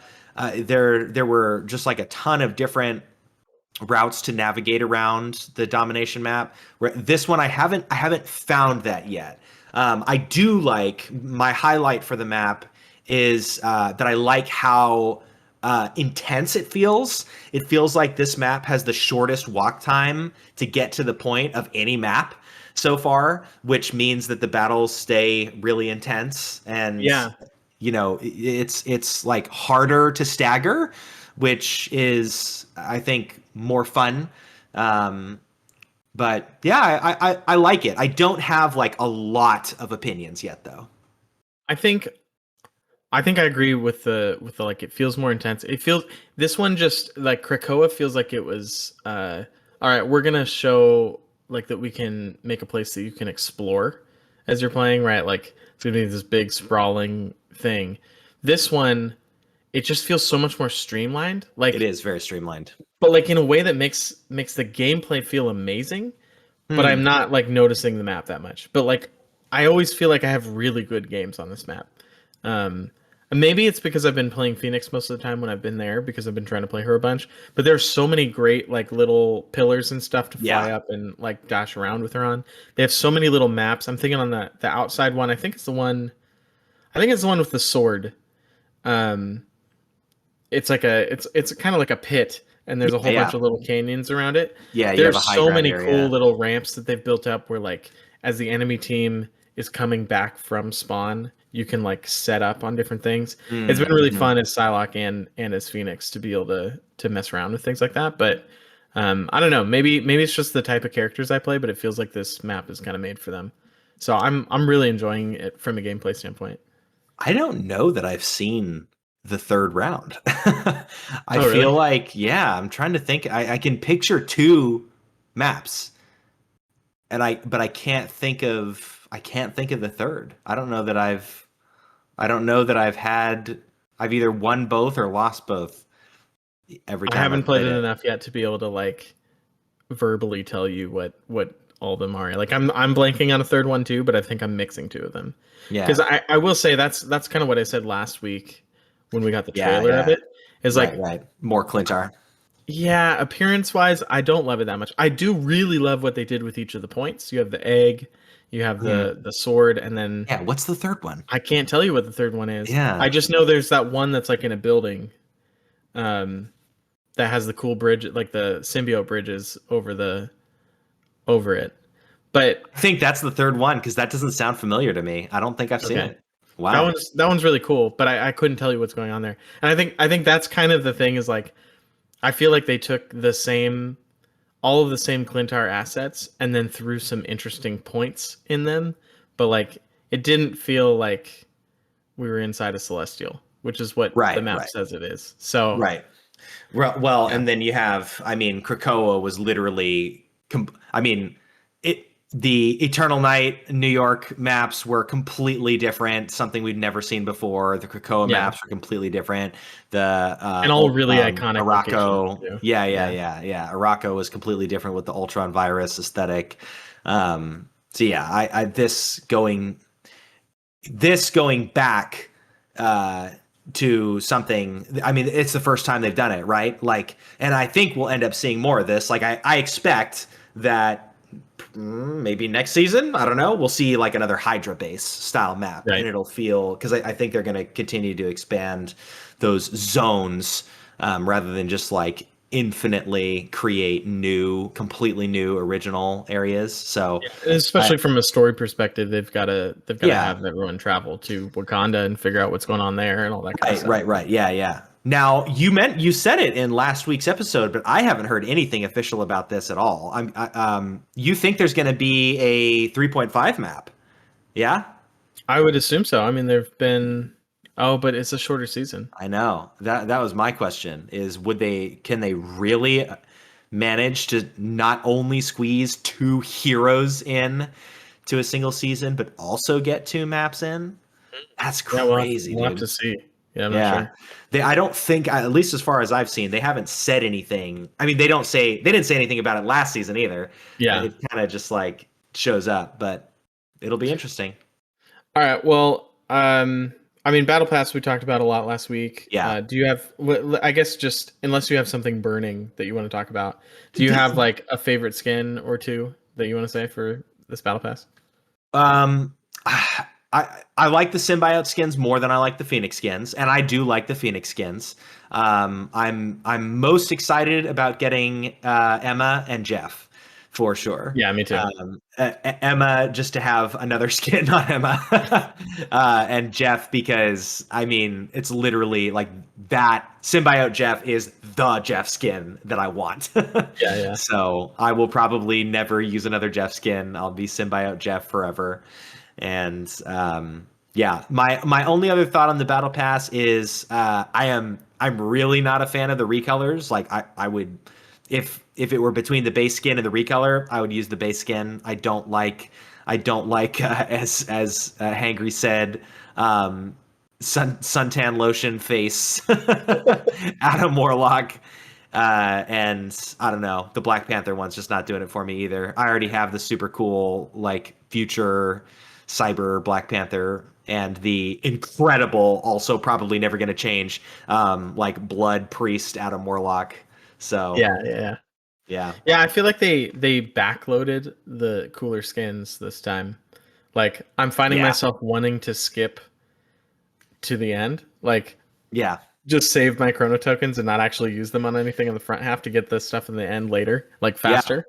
Yeah, this was the first season where I did that. I got 3 of the Squirrel Girl ones, which again, hers is incredible. That tail is disgustingly amazing. And then I got to the next page of Black Panther, and I'm like, what? I don't want any of this. Yeah. So I just saved my chrono tokens until the Wolverine page unlocked, and boom, unlocked the whole thing. I was 2 things away from finishing the Black Panther page when you texted me that, and I was like, "Oh, you're right. Oh yeah, I need to save for Groot and then for the ones all the way at the end." It's like, okay, Yeah. well, I guess but I got the Groot other one thing, today too. oh, nice! Wow, you're farther than I am. The challenges are connected to that. Oh yeah, I really like what they did with the challenges, but I do agree with you that I miss having something pop up every day. yeah. The default like challenge ones that are still there that we still don't really have. Like we have season challenges, weekly challenges, and then challenges. Challenges. But the challenges one, comes every 2 or 3 days, but that's still not every day. Like I Yeah. do like the daily progress. And it's even more important now that they've removed, I mean, at least so far, they've removed all of the hero specific ones because what the hero specific ones meant was that like you were never accidentally just going to complete all the challenges. You Right. were going to have to look and say, oh, okay, yeah, I don't ever play Venom or Loki, so I'm going to have to play one of those to finish the challenge or re-roll it or whatever. But now I finished all of them in one day. Like I finished all of the available challenges in like a day and like a couple play sessions in the next day. And I will say you spoke as a true flex player there because I'm still having plenty of challenges. I'm like, oh yeah, I gotta go do that because it says play play strategist or heal or yeah. Yeah. Like my season ones, I've done 2 out of the 4 of the damage ones. I've done 1 out of the 4 of the take damage ones. Yeah. And my healing one, like the first one is like a quarter of the way done. Like Nice. I'm gonna have to grind strategists to make sure that I actually get all of those by the end of the season. Yeah. But it is interesting. It changed the way, at least it seems like it changed the cadence at which you're getting things in the battle pass. It used to be kind of a trickle with the daily challenges and everything, and the weeklies that they added last season made it where like you got like one little boost during the week that was fun because you could unlock like half a page. Right. This obviously it's faster, which is really fun. I actually really appreciate the shorter seasons making it go faster. Yeah. But with the repeatable challenges and then the weeklies, and how they had to speed up because we only have 4 weeks, like it feels like you just like the first day that a week comes by, you just like burst through like 2 pages, 3 pages of the battle pass, and then there's like not much that's going to happen for the rest of the week. So Right. I And think maybe in 3.5 they can rebalance that a little bit. yeah, I recognize that I was able to play way more than I usually do in the past day or so.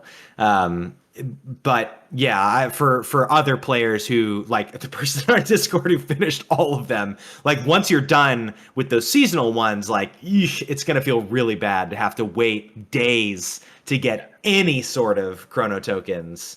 He You know, also has like the Emma skin already. yeah, that's freaking ridiculous. Oh man, but yeah, I hope to see some sort of re-implementation of dailies or something like that. But I also really like the on the same in the same vein as challenges the accrual of the unstable. I can't remember what it's called, but the resource for the Oh, the unstable molecules. accessories. Yeah. Yeah, the unstable Oh no, molecules. the accessories. They're just accessory points. Yeah. Accessory points. Yeah. Sorry. Um, that's really cool. I love seeing like another kind of bar, another like micro progression thing, meta progression thing, ticking up. I already hit my max 700 for the week, so I have to wait till Friday to have that refresh. But that, I mean, yeah, super cool. I guess just we have this as a bullet point. The accessories I think are amazing. Coolest implementation of that kind of thing in any game I've ever seen. Once again, Marvel Rivals taking something that is, pretty run of the mill in most games, having like a charm is usually what they're called on a weapon, and making it extra by having it not just be, Psylocke might be a bad example, like, oh, it's just a hook on her sword hilt, but like Emma, it's a purse, like she's carrying it in the crook of her arm, and I think that's super cool. You get the little extra animation with it. I can't wait to see what more they add to this. Like this is something in charms in games like, oh cool, like I got this, that's fun, but these are like I need to grind these. Like I want them. Yeah, 100%. Like I'm gonna try to get my accessory points every week because it looks like, at least at the current pricing, you can, if you get all the points every week, you can get one of these like every 2 weeks, which is Yeah, pretty cool. Get a it's couple of them really this cool. season. Um, they can add other ways to get those points over time. Like they've set up a cool thing here, and they took, like you said, they took something that's pretty run of the mill in games. Charms on weapons are literally the cosmetic that like are just, for me, they're always just trash in bundles that you get, and like I couldn't care less. Like Yeah. less than sprays, like weapon charms, like I don't even put them on in games most of Really? the Oh time wow. Yeah, see, I because like it's them. just it's I have to go through like 3 pages to get to the point where you get to the weapon charms. You have like hundreds of them, and you're trying to figure out, because they're the Yeah. ones that they always give out for free because they're so low effort, Yeah. like, and small, and then you can't even really see them that much, and I don't even care most of the time. So I literally Hey never man, use weapon charms. I I I am so still excited about the accessories. I still pride myself on the chocolate bunny from Rainbow Six. That's true.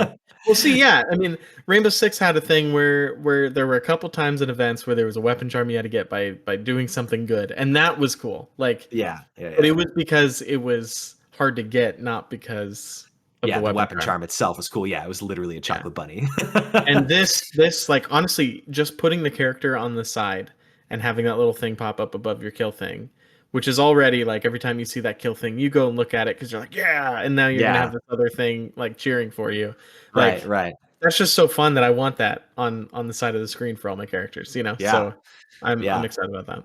Yeah, that's very unique too. Like just I bet we're gonna see in one of the upcoming patch notes that they add a feature to be able to disable that for the people who find it distracting. But yeah, hey, I mean, seeing Deadpool's butt cheeks bouncing around every time I play Jeff, I don't know if I'm gonna get sick of that, but I hey, mean, that's if cool. you don't want the accessory on your screen, then don't put the accessory on your character. I don't Yeah, know if but they need but to make maybe a I setting for want that. Deadpool hanging onto my tail, but I don't want Yeah, his maybe. butt cheeks winking at me every. Yeah, maybe. But Um, Best the thing in new the pack event. by far, Oh, though. oh, Oh, well, yeah. The Storm event's cool. I like how they're doing it. Um, yeah. yeah, I really appreciate that they they have done the right thing with the time gating here.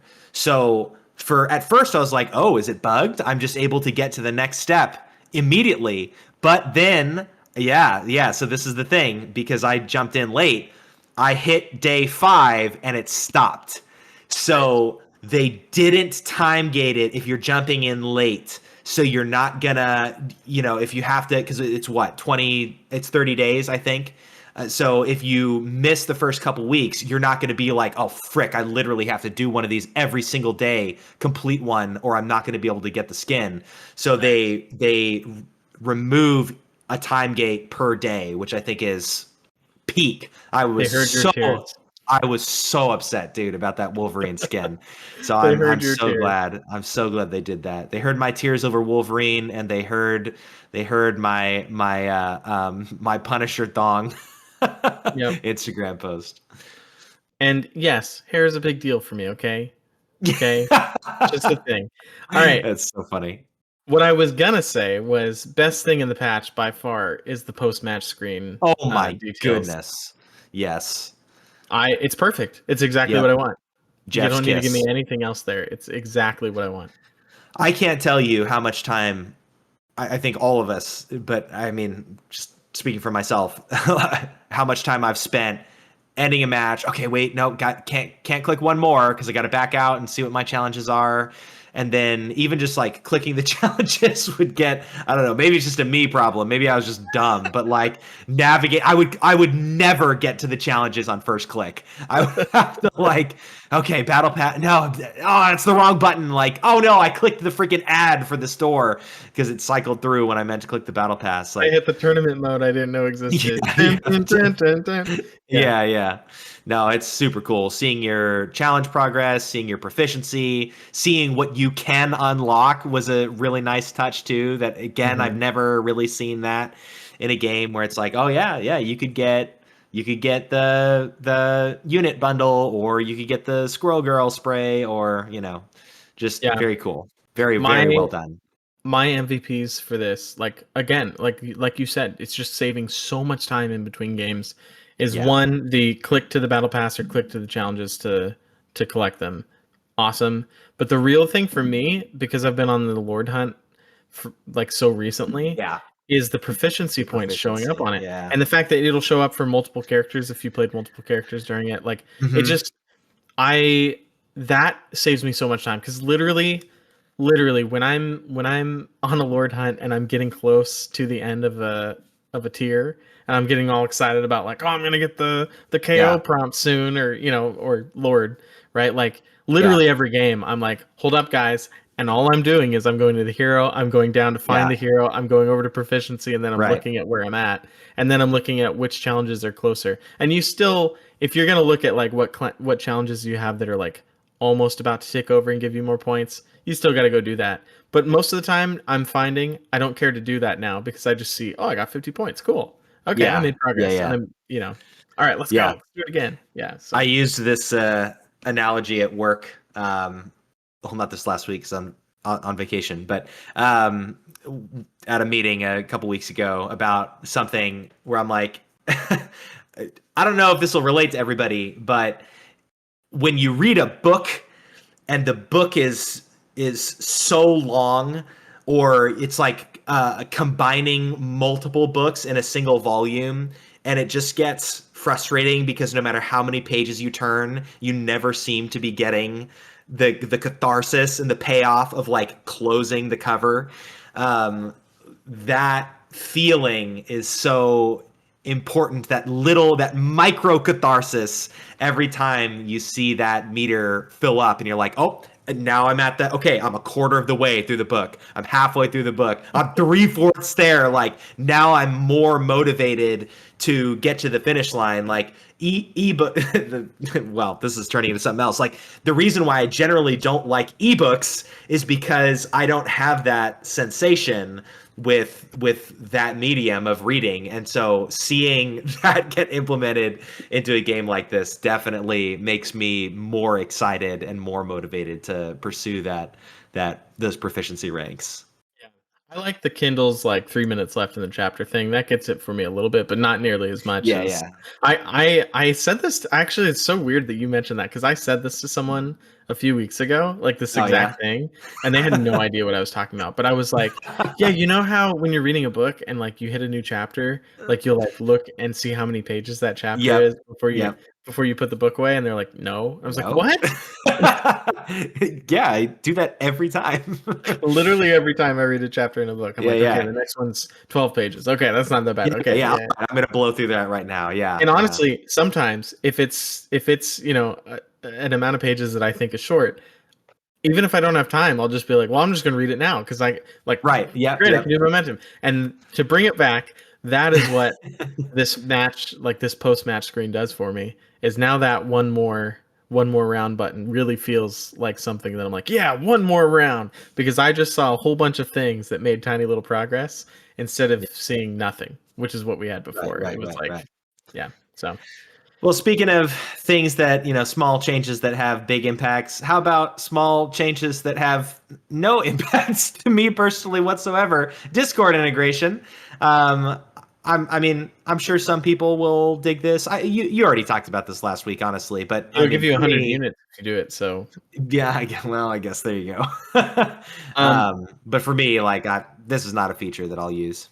well, I need you to because Oh. because the fact that you're not using it brings me pain because every time you invite me to a party now, because I have Uh-huh. Discord integration set up and you don't, it opens a Oh, new chat in Discord with your rival's name and then a whole bunch of numbers after it what? with the invite. Oh, that's annoying. It's incredibly annoying, but I've only seen it from you because you don't have the Discord integration set up. So I think if you have the That's why. Discord integration set up, it'll at least put it in your chat every time rather than opening a new one. But honestly, I don't think it should be automatically sending invites to Discord when you have the game No. open. Like I have the game open. Right. Yeah, I understand if you're inviting me and I'm not in, like that can be nice to hit Yeah. it in Discord, but that's a little annoying. But yeah, I Sign mean, up for our integration or we'll kneecap your friends. I know. Like, They what is do that? have they do have a setting to turn it off though. So I Okay. do appreciate that. I think you can go in and say I don't want the Discord integration turned on right now. I Hmm. honestly might do that, which is sad because I like it in theory. Any integration I like in theory, but Yeah. it's been more annoying so far than it has been helpful. But I'm going to leave it Yeah. on for now. See. And then we've talked a bunch about the accessories. That's kind of the last big thing. But there was one thing we haven't talked about yet, which is the skin lobby backgrounds. Have you messed around with that? Yeah. Yeah. Super cool. I love seeing it. Just adding that extra dynamic layer of flavor into your play screen, your main menu. Yeah. Super cool. It's got me highlighting different characters because I've been hunting for the characters where their skin has one of those, right? Oh Because it's not yeah. all of them. I think Yeah. it's Yeah. epic and legendaries. Yeah. Yeah. Um, Yeah, and I did the yeah, same thing actually. I had my Multiverse of Madness Doctor Strange, and I switched it to Penny to see her Spider Tokyo background, and it yeah. was cool. But yeah, it gives that like highlight character thing a little bit more fun rather than just leaving it on your main all the time. Yep, yep, yeah, I like it a lot. I'd like to see a randomize option where Apex did it as Rivals is doing. Rivals is the apex of hero shooters, where Apex took a lot of the battle royale stuff and just did way better than any of the other battle royales did. Apex did with their loading screens. You could pick a loading screen, you could set it to completely random of any of the loading screens you have, or you could set like 10 favorites, or up to 10 favorites, and randomize those. Like, I would like to see hey, let me select my favorite heroes and then randomize it every time I go so that Yeah, it's something different. That'd be fun. I wish a lot more games would do that kind of stuff. There's Yeah. some game that I forget what it was, and I'm not gonna derail this right now. There's some game where it was like something like that where I wanted a random, but it was like a controlled random. It might have been Smash Brothers, where I was like, Oh, I have like 7 characters. I don't really care which one I play right now, yeah, but yeah, I know what you're talking yeah, about. That'd be perfect. Yeah, I don't want to pick random and get freaking Jigglypuff. I right, want to pick random and get Link or Ganondorf. Like, yeah. I just don't want to pick one specifically.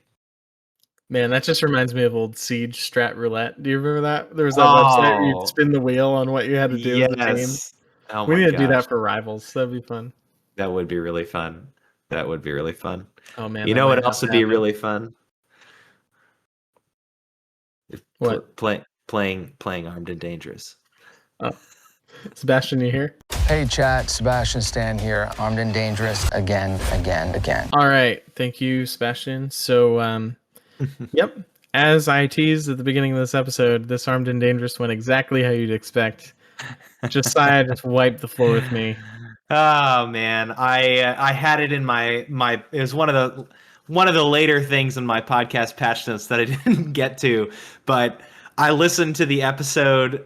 I finished it yesterday, so it was such a joy having already played this fight and getting to the podcast wow, getting to the Armed and Dangerous section where you were getting all giddy about the choices that Hangry was making for you, and then you get Spider-Man. I was just like chuckling to myself the whole time. I'm like, this isn't gonna go the way you want, pal. You know what happened is I undersold how much you play Strange, right? She asked me, Yeah. like, well, what, I was like, you know what, to make it fair, because Magic was sitting there, I was like, you know Right. what, to make it fair, like, I should tell you who he plays, and said, yeah, he plays Strange and Jeff a bit.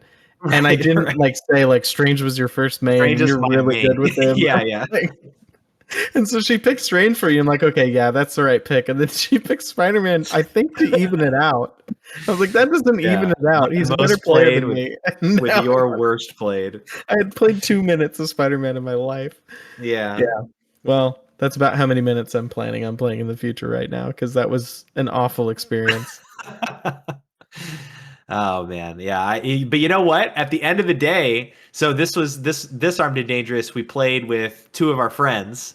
So you had who was Dandelion on your side? I don't remember. He was my cloak and dagger. Oh, your Cloak and Dagger. Okay, and our editor Marcy was my Jeff, and he got MVP actually. So that was At 31-4 with 30 assists as Jeff. yeah. Most damage, most kills, most healing, or no, most assists. Yeah. And he like ate the entire team at one point. It was Yeah. He was dominating. That was like we've always said this to just our squad has been together for a long time that we always get like the sweatiest when we play custom games. Yeah. And yeah, Marcy definitely popped off like something else. Do we want to? I should have asked you this before we started recording, but do we want to try to open it up to Discord this week? Like set a time in the next couple days and say, hey, show up at this time if you want to be in Armed and Dangerous? Um, Or are we not there yet? I think my time is going to be pretty limited this week, Okay. just with like getting settled back in at home, and we've got a lot to do. So let's maybe try for the following week. Okay. Yeah. Maybe we'll just throw out a message like as we're doing it, say, hey, in 15 minutes we're gonna do this if you want to hop on. But if it might end up being that we have to do it right before we record, and then we won't do that. But Yeah, it is coming. We do want to do it eventually. Yeah, Yeah. definitely.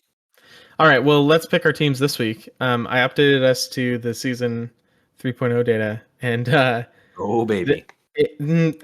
so I put Jean Grey on a team because I was curious, because on the Rivals metadata right now, she's winning in quick play at like 80%. So I would have thought it would have just meant whoever has her wins on our little program here, but it didn't. So I'm wondering if it's actually working off comp or something like that, because she's in a more stable place in comp. Oh wow, I'm surprised I haven't. I just kind of assumed that it was comp stats. Interesting. I haven't even looked at where I'm getting it from when it comes to comp or quick play. But Okay. all right, let's do this.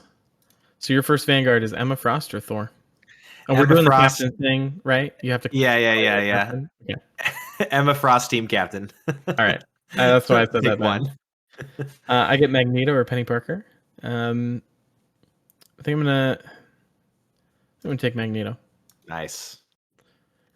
For Duelist, you get Spider-Man or Phoenix. Let's go for it. Phoenix. Okay. And I get Phoenix or Namor. Oh wow. Do I risk playing Phoenix? I want to do it for the fun. Ooh. Oh, you play like your team captain? Oh, you should do it. Yeah. Man. Well, how am I doing this season? I'm down. I'm down by one because that was our first one for the season, right? Yeah. I'm not confident with her yet, but you know what? I'll do it. Team captain Jean Grey. Here we go. All right. You get Adam Warlock or Invisible One, Give me that invis. and I get Cloak and Dagger or Rocket. I'm gonna pick Ooh. Rocket. Your Vanguard, Groot or Hulk? I'm gonna go Hulk. Captain America or Venom for me? Venom. Yeah, Venom. All right, you get Iron Man or Spider-Man? Iron Man. Okay. And I get Iron Fist or Namor. I think I'm going Namor. Yeah, that's the right choice. And My then Iron Man. Luna or Ultron? Ooh. Dang. Am I doing this? Am I going? I'm going for the team up. Give me that Ultron. No, my PTSD. Uh, I get Luna or Mantis. Do I want to go like Super Healy Squad? Yeah, I think I'll go Luna. All right, it's got you winning by quite a bit. With Dang. Okay. Iron Man, Yeah. Look at that. Iron Man is your MVP, and Rocket is my SVP, and then our heal strats are our LVPs as per usual. Yeah, man. Iron Man is just so scary right now, and I feel like for some reason, the games that I'm playing against him, like I'm never playing a character that can deal with him well. Yeah. And I feel like I'm always playing a strategist when I play against Iron Man. And for some reason, my sorry to blame my team, but my team is just allergic to aiming at him. And he'll just armor overdrive, right click, float very slowly toward me and delete me while the entire team is brawling underneath. And I'm like, somebody do something. Yeah. Tony Stark has acquired whatever camouflage the penny nests get because no one knows how to shoot him for sure. Yeah. All right. Well, this one will be fun. I'm excited to try this. Yeah, Try me this. too. Me too. All right, cool. On to the balance patch. Yeah. That's what we got next. Let's talk to it.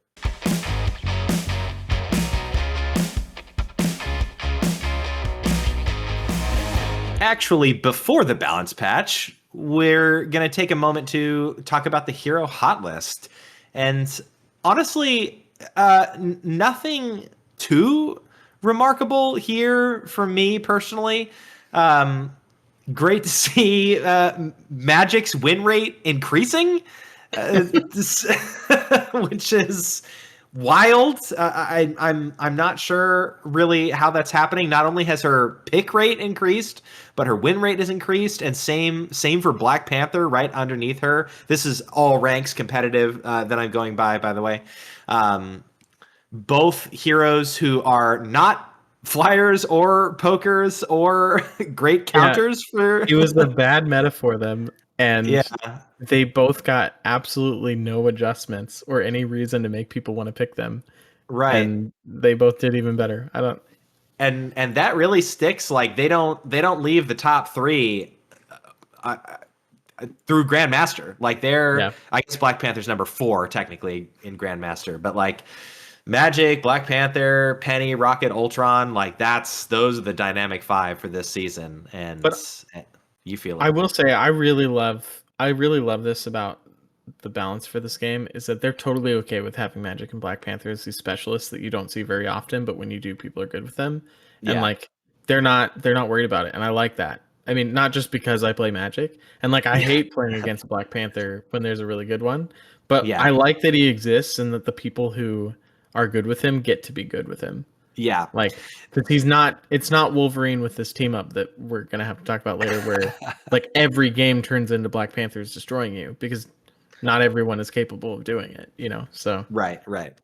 I will say I pretty much never hear anybody complain about Magic. Like in game, people will be like, dang, like that Magic was really good. Like a good Magic is very challenging to deal with. But I do hear people talk about Black Panther as like, no, like Black Panther is broken. Like Black Panther has a really from what I have seen, Black Panther has a pretty high ban rate right now.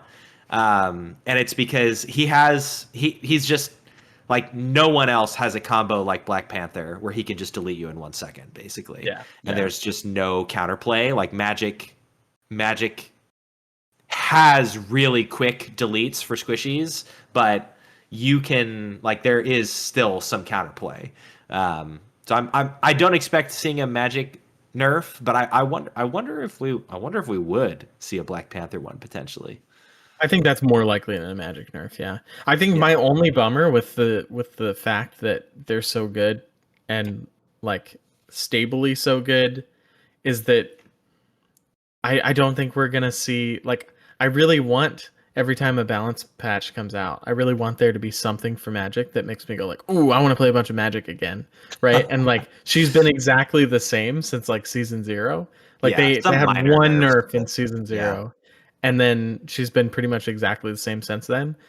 And that's because she doesn't need anything, but it just Right. means that like every season, there's the like, oh, I want to try this character because they got a buff or they got a new ability or whatever. And then Magic is just like there, and I'm like, I could always go back to play Magic, but Right. there's no reason to. So yeah, but I guess the reason is winning. Yeah. yeah, winning and she's just I mean, at least for me right now, she's my most played hero this season, and she's back in my top 3 most played heroes of all time, just because I'm having so much fun with her. Yeah, she's so good. But I yeah. will say that the only other real thing I want to say about the hero hot list is that the rest of it is exactly what you expect. Yeah. Penny 55% win rate, Ultron 55% win rate, Rocket 55%, Storm 54, Iron Man 53. Really the only surprise I think is Mr. Fantastic is still hovering at 53 plus, and like he doesn't ever really feel oppressive, I don't think, because you don't see him Yeah. as often as those other ones. You don't see Storm Right. very often either. But I mean that season literally you had Penny at 9.5%, Ultron at 10.5%, and Rocket at 17%. And they Right. were all sporting like ridiculous win rates. Yeah, I mean, yeah, Sad to me to not see Jeff move very much. Despite the fact that like stats wise, he's clearly getting more healing, more damage, more assists in the games that he's being played. I mean, he is extremely highly played as far as the strategists go. He's he's still behind Cloak and Dagger, right? Or is he now? no, everyone's Yeah, behind Cloak and yeah, Dagger. yeah. 25% basically. Yeah. Nice to see Emma Frost not dip below 50, even with the continual nerfs to her kit, which is what I expected, honestly. And like nothing, I've been saying that really nothing is changing, and that is crazy, actually, given the fact that she's the most picked Vanguard by quite a bit. Yeah. At Well, I mean, nearly that's why they have to 20%. keep doing that, right? It's because Right. she's being played most of the time when people pick Vanguard. Like, She's just so dynamic. She's so good in I mean, literally been saying it from the beginning. Like there's never a bad time to play Emma. yeah, and because Magneto is always such a good pick, Yeah. and They're team up right she's now. the team up anchor for him. Like people pick Yep. Magneto, and it's like, okay, well, I'm gonna go Emma as the other one, and yeah. Yeah. Yeah, I'd be curious if that team up changes sooner than a lot of the other ones from around that time, only because it solidifies like, okay, Magneto's here too. And like Yeah.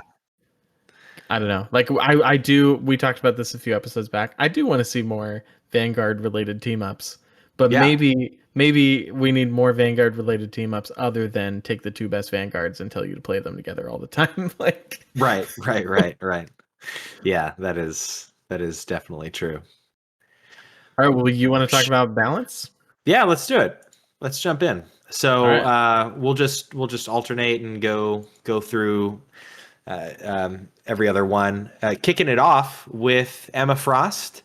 So I just mentioned that she got nerfed. So they reduced her her telepathic pulse damage at 99 energy from 120 a second to 110 a second, and from 150 a second to 140 a second at 100 energy. I didn't know that there was that big of a damage difference from 1 point from 99 to 100. I didn't realize that Max changed Yeah. it that significantly. I feel it, but I never knew what the numbers were. Yeah. It's definitely more than what I expected. I didn't think there'd be that big of a boost, but you know, I played a couple of games as Emma this season so far, and I'm pretty sure I won both of them. I know I got MVP in one of them, and I was top damage. Like, she still just does crazy amounts of damage if she's in the right situation for it. So nothing too crazy for me here. They did reduce her diamond form damage reduction from 30% to 25%. And I felt that a bit. Yeah, she it's 5% is hard to say, like, what do I feel versus just getting nuked. But yeah, I do feel like I die a little bit more maybe. Yeah, I feel like I've popped diamond form and felt less like, okay, I can withstand this for a while. Like, it's still useful for that, but I don't know. It might just be placebo effect, but like, I didn't remember that they made this nerf, and as soon as I read this, I was like, oh yeah, that's why I'm dying more in diamond form. Like, so maybe it's just, yeah. But hey, look, a buff for her in the middle of the nerfs. Yep. So they did reduce the energy cost of her ult from 3,700 to 3,400. And I will say, this I definitely felt in the 2 games that I played. I had her ult in the first scuffle that we had. I was like, holy crap. And especially for an ult, again, much like Emma herself, that is almost never bad. Getting this more often is absolutely disgusting. I really felt like I got way more ultimate charges per match from this. So yeah, that was cool. Well, next we have kind of the the star of the show for this balance seriously. patch. The Thing showing an entire new thing they're willing to do, which is just give someone a new ability. So we have that's his changes. Is he's getting a new ability called Battle Blitz, which you've inevitably seen by now. It says the Thing leaps forward towards enemies, gaining 25% damage reduction. Crazy. Leap targeting distance to enemies is 20 meters. And then his Stone Haymaker got a new effect where it knocks down hit flying enemies.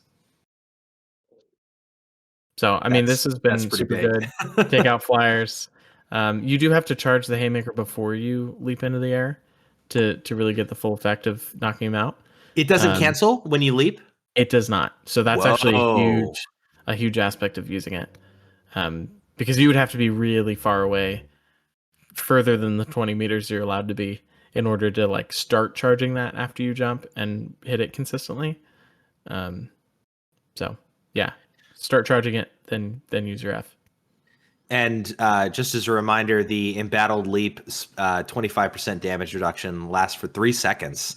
So when you consider, because what's the if it's the same as his normal embattled leap, it's a 3-second cooldown, and he has a 10 seconds between charges because he can do it.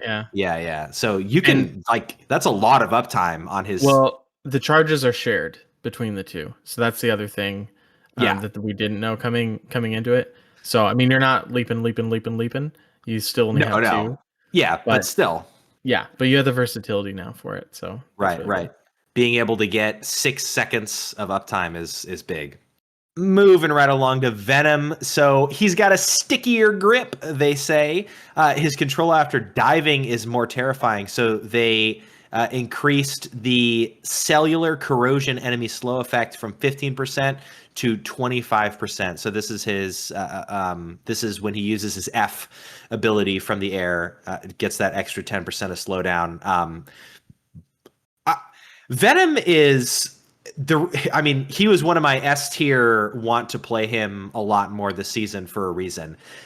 Seeing a disgusting Venom is one of the most horrifying things. We fought last night. We fought that Venom who was 44-0, and Until we ruined it and killed him twice and won the game. I played Emma and I was like, nope, I'm choke slamming you into the ground and just like making sure that we end you. And the only other kill we got was our friend who used a solo Jeff ult eat to throw him off the ledge and throw the round. He threw the pin, but he got him. Yeah. That's right. That was the game. For some reason I thought we won that one. No, we did not. But yeah. So this, I feel for sure. I definitely feel that extra 10% slow. I am much more afraid of Venom, which is a good thing because his win rate sucks, unfortunately. Yeah, I want to see Venom be better for sure. Yeah, and hopefully this will help. Then we're into the duelists already. This is a smaller patch, less heroes touched, which is interesting. We've talked every season about how it's going to get longer and longer. It looks like, maybe things will get more stable over time, and they won't feel like they have to make as wide of adjustments. But I mean, I think they just don't have a choice, right? Like that they're, even if they want to touch things, like they're not going to be able to do. They're not. I think the age of seeing 5 reworks for Cloak and Dagger and Moon Knight Ultimate are over. They need to dedicate to just strict like balance stuff now. Yeah. Well, so our first duelist change is Human Torch. So they reduced the fire cluster damage per projectile from 6 to 5.5. This is basically just counteracting the team up damage anchor thing. He's getting a damage boost from being a team up anchor now. So they're basically just kind of reducing a lot of his damage to match that, so he doesn't really get any benefit from being a team up anchor. So they also reduced the ultimate abilities activation shockwave damage from 80 to 75, and the fire tornadoes damage over time from 120 a second to 110 a second. So all these are kind of to offset the team up anchor 5% damage boost. None of those match up to exactly 5%. So, I mean, I think it's still a buff to most of those because they're not 100 and they're adjusting by 5. But yeah. Now here's the interesting thing to me, and this is I'm still holding on to this nugget from earlier, and we'll get into it with the second balance update specifically for Wolverine. There's a couple things that they're not thinking about, which is surprising to me with their balance updates. They're not thinking about when it comes to adjusting team ups. They're not holding team up balance adjustments in tension with like state of the game statistics, which I find very interesting. The Human Torch Human Torch, lowest pick rate in the game, worse than Widow, with the second lowest pick rates. Like, even with him, even with the like team up changes, like he didn't need any reduction to any of his damage at all. And his win rate was 43% on the hero hot list. That's what I mean. So, he had second lowest win rate in the game. So they are, and the lowest pick rate. Exactly. You were saying pick rate before, yeah. So that means that when they give a character a team up, they're basically like, and I think we see this with Wolverine in a much bigger way. They're basically not considering like where they are on the the like pick and win rate, and they're not considering like state of the game where they fit in the meta. It's just like the team up changes are the team up changes. If they gain a team up anchor bonus, then their abilities get nerfed. If they lose a team up anchor bonus, then their abilities get buffed, which I think is really interesting that it's. I also just think it's a bummer because we were so it is. That's what I mean. We were so like interested in season 0 of how this was going to work when people were getting 15% damage bonuses and 15% healing bonuses and stuff like that. And we're like, are they balancing the game around like that drastic of swings? And then we found out, oh no, like they're just going to always even it out with buffs and nerfs so that the team up anchor doesn't really matter. Like, you know what I mean? Like this Human Torch change, they're like, oh, he gained a team up anchor. And when you look on the UI, you're like, oh, a 5% damage boost, Human Torch. But then they go take most of his abilities and give him a 5%-ish damage reduction to make up for it. So, like, if you've been around for more than 5 minutes and you've seen a balance post, like, that 5% damage boost doesn't really mean anything. It means maybe his like, meteor has a damage boost, but, like, most of the other things, they probably evened out. So, just, like, why give them the anchor bonuses if you're balancing everything around making sure they never really have an impact? Like, I'd rather we had the bad ones at the beginning that were like 15%, 20% Hela and Hawkeye damage boosts. Yeah, I'd rather those have been 10% and then they really changed by 10% season to season than, like, say it's 20% and then give them a 20% damage boost when you take it away. Like, what was the purpose there? I don't know. I think, I mean, we didn't know the answer, right? Because the game had just come out, but it always felt like an unanswerable question of, like, they can't just let these heroes bomb. Like, they can't just let Hawkeye be bad and Hela be bad when, like, their team up anchor time has passed. So yeah, I agree. I mean, team ups are incredible. Like, I'm so glad they're in the game. It's the abilities that are cool. The anchor, like, doesn't. Yeah, the anchor basically just feels like a consolation way to say, like, hey, you don't get a cool ability, so, like, here's a number to tide you over to, like, make you feel emotionally like you're getting something out of it, but you're not really. I guess that's what I'm saying is, like, at the beginning, it was like, oh no, there is a reason they're highlighting these heroes this season. Yeah. By giving you these damage boosts, these healing boosts, like, it's worth playing the team up anchor ones. But now I feel like with enough balance posts, we've seen that that's not really true. So now the only reason to take them is like, oh, well, someone's saying that they need me for a team up. Like, do I play this character? Okay, whatever. But, like, at no point am I ever thinking, oh yeah, well, Magneto has a 10% damage boost this season, so I should, you know what I mean? Like, Yeah. I don't know. It just, I know that they can't really do it. I think they just shouldn't have done it with 20% up at the front. Yeah, It was very clear that they were going to have to do something like this to make it even. If they were all 5%, like, and they actually changed the balance by 5%, like, yeah, it could work. Maybe it wouldn't be balanced, but it would be the team up thing. Like, it'd be interesting. I don't know. Yeah. I think however they compartmentalized this on their team just played a big role. I plays a big role in it too, because there is a disconnect, and there's a big disconnect with team ups versus, and, like, everything around them versus the rest of the, like, hero balance stuff. And again, I keep teasing it. We just need to keep moving through, because I think it's really obvious with the Wolverine one.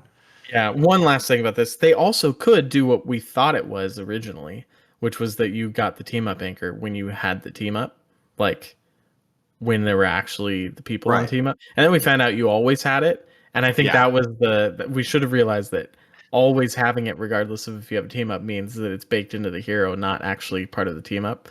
Right. And that's how it's played out. But, like, they could have done it the other way, where it's like, oh, Iron Man's really scary when you have Iron Man and Ultron, but he's not really scary all the time. Yeah. I'd like to see them try that now that it wasn't how they did it. But maybe they started that way and found that it didn't work in testing and nerfed it for this. And then when the game came out, they're like, well, we've built everything around this anchor concept. And it doesn't really mean anything, so we're going to have to do it with balance. That could very well be, like, it could have been, like, a cool idea in early development that just didn't work out, and they were stuck with it. But yeah, my instinct is with you that it would be fun to see, but I think, like, my gut is telling me that it wouldn't work. But who knows? Who knows what they'll continue to do? Yeah, Hawkeye being 20% different. Yeah, right. If there's a widow or not, you're like, is this Hawkeye something I need to worry about or not? And you forget every game which one. Yeah, right. Anyway, well, keeping it moving, Iron Man. So getting a little bit of a nerf across the board with his abilities and ultimate. So they're reducing the first 2 repulsor blast hits from 40 to 35. And then when he's in armor overdrive, reduced from 50 to 45. Again, another lever that, like, Oh, interesting. Much like Emma's from 99 to 100. Like, I didn't know the first two repulsor blasts did different damage, or did Yeah, they not do different damage and now they do? No, they did. They a Okay. couple seasons ago there was one where they mentioned like the first two do this now, and the third and the fourth one do Oh, this you know now. what? Yeah. I do vaguely remember that. Yeah, that's the other thing is with all these different levels of tuning, it's going to be hard to keep Track of it, remembering the things that we've already talked about. And then just they increased the energy ultimate cost from 2,800 to 3,400, which is huge. A 600 ultimate charge increase. So It's also insane to me that it was at 2,800. That's really low. yeah, he was one of the lowest in the game. He would have that thing freaking all the time. And you could just wipe out the entire team with it. Like Yeah, man. I don't think it ever clicked to me like how crazy that is. Yeah, a good Iron Man. Oh my gosh, you get that. That's what enabled the meme of Iron Man solo ulting Jeff all the time, because he could freaking afford to. Yeah. He could solo ult Jeff and then get his ultimate back in the next skirmish. Right. Well, Mr. Fantastic is next, and this is a really, really minor slap on the wrist for him. They reduced the inflated state bonus health from 400 to 350.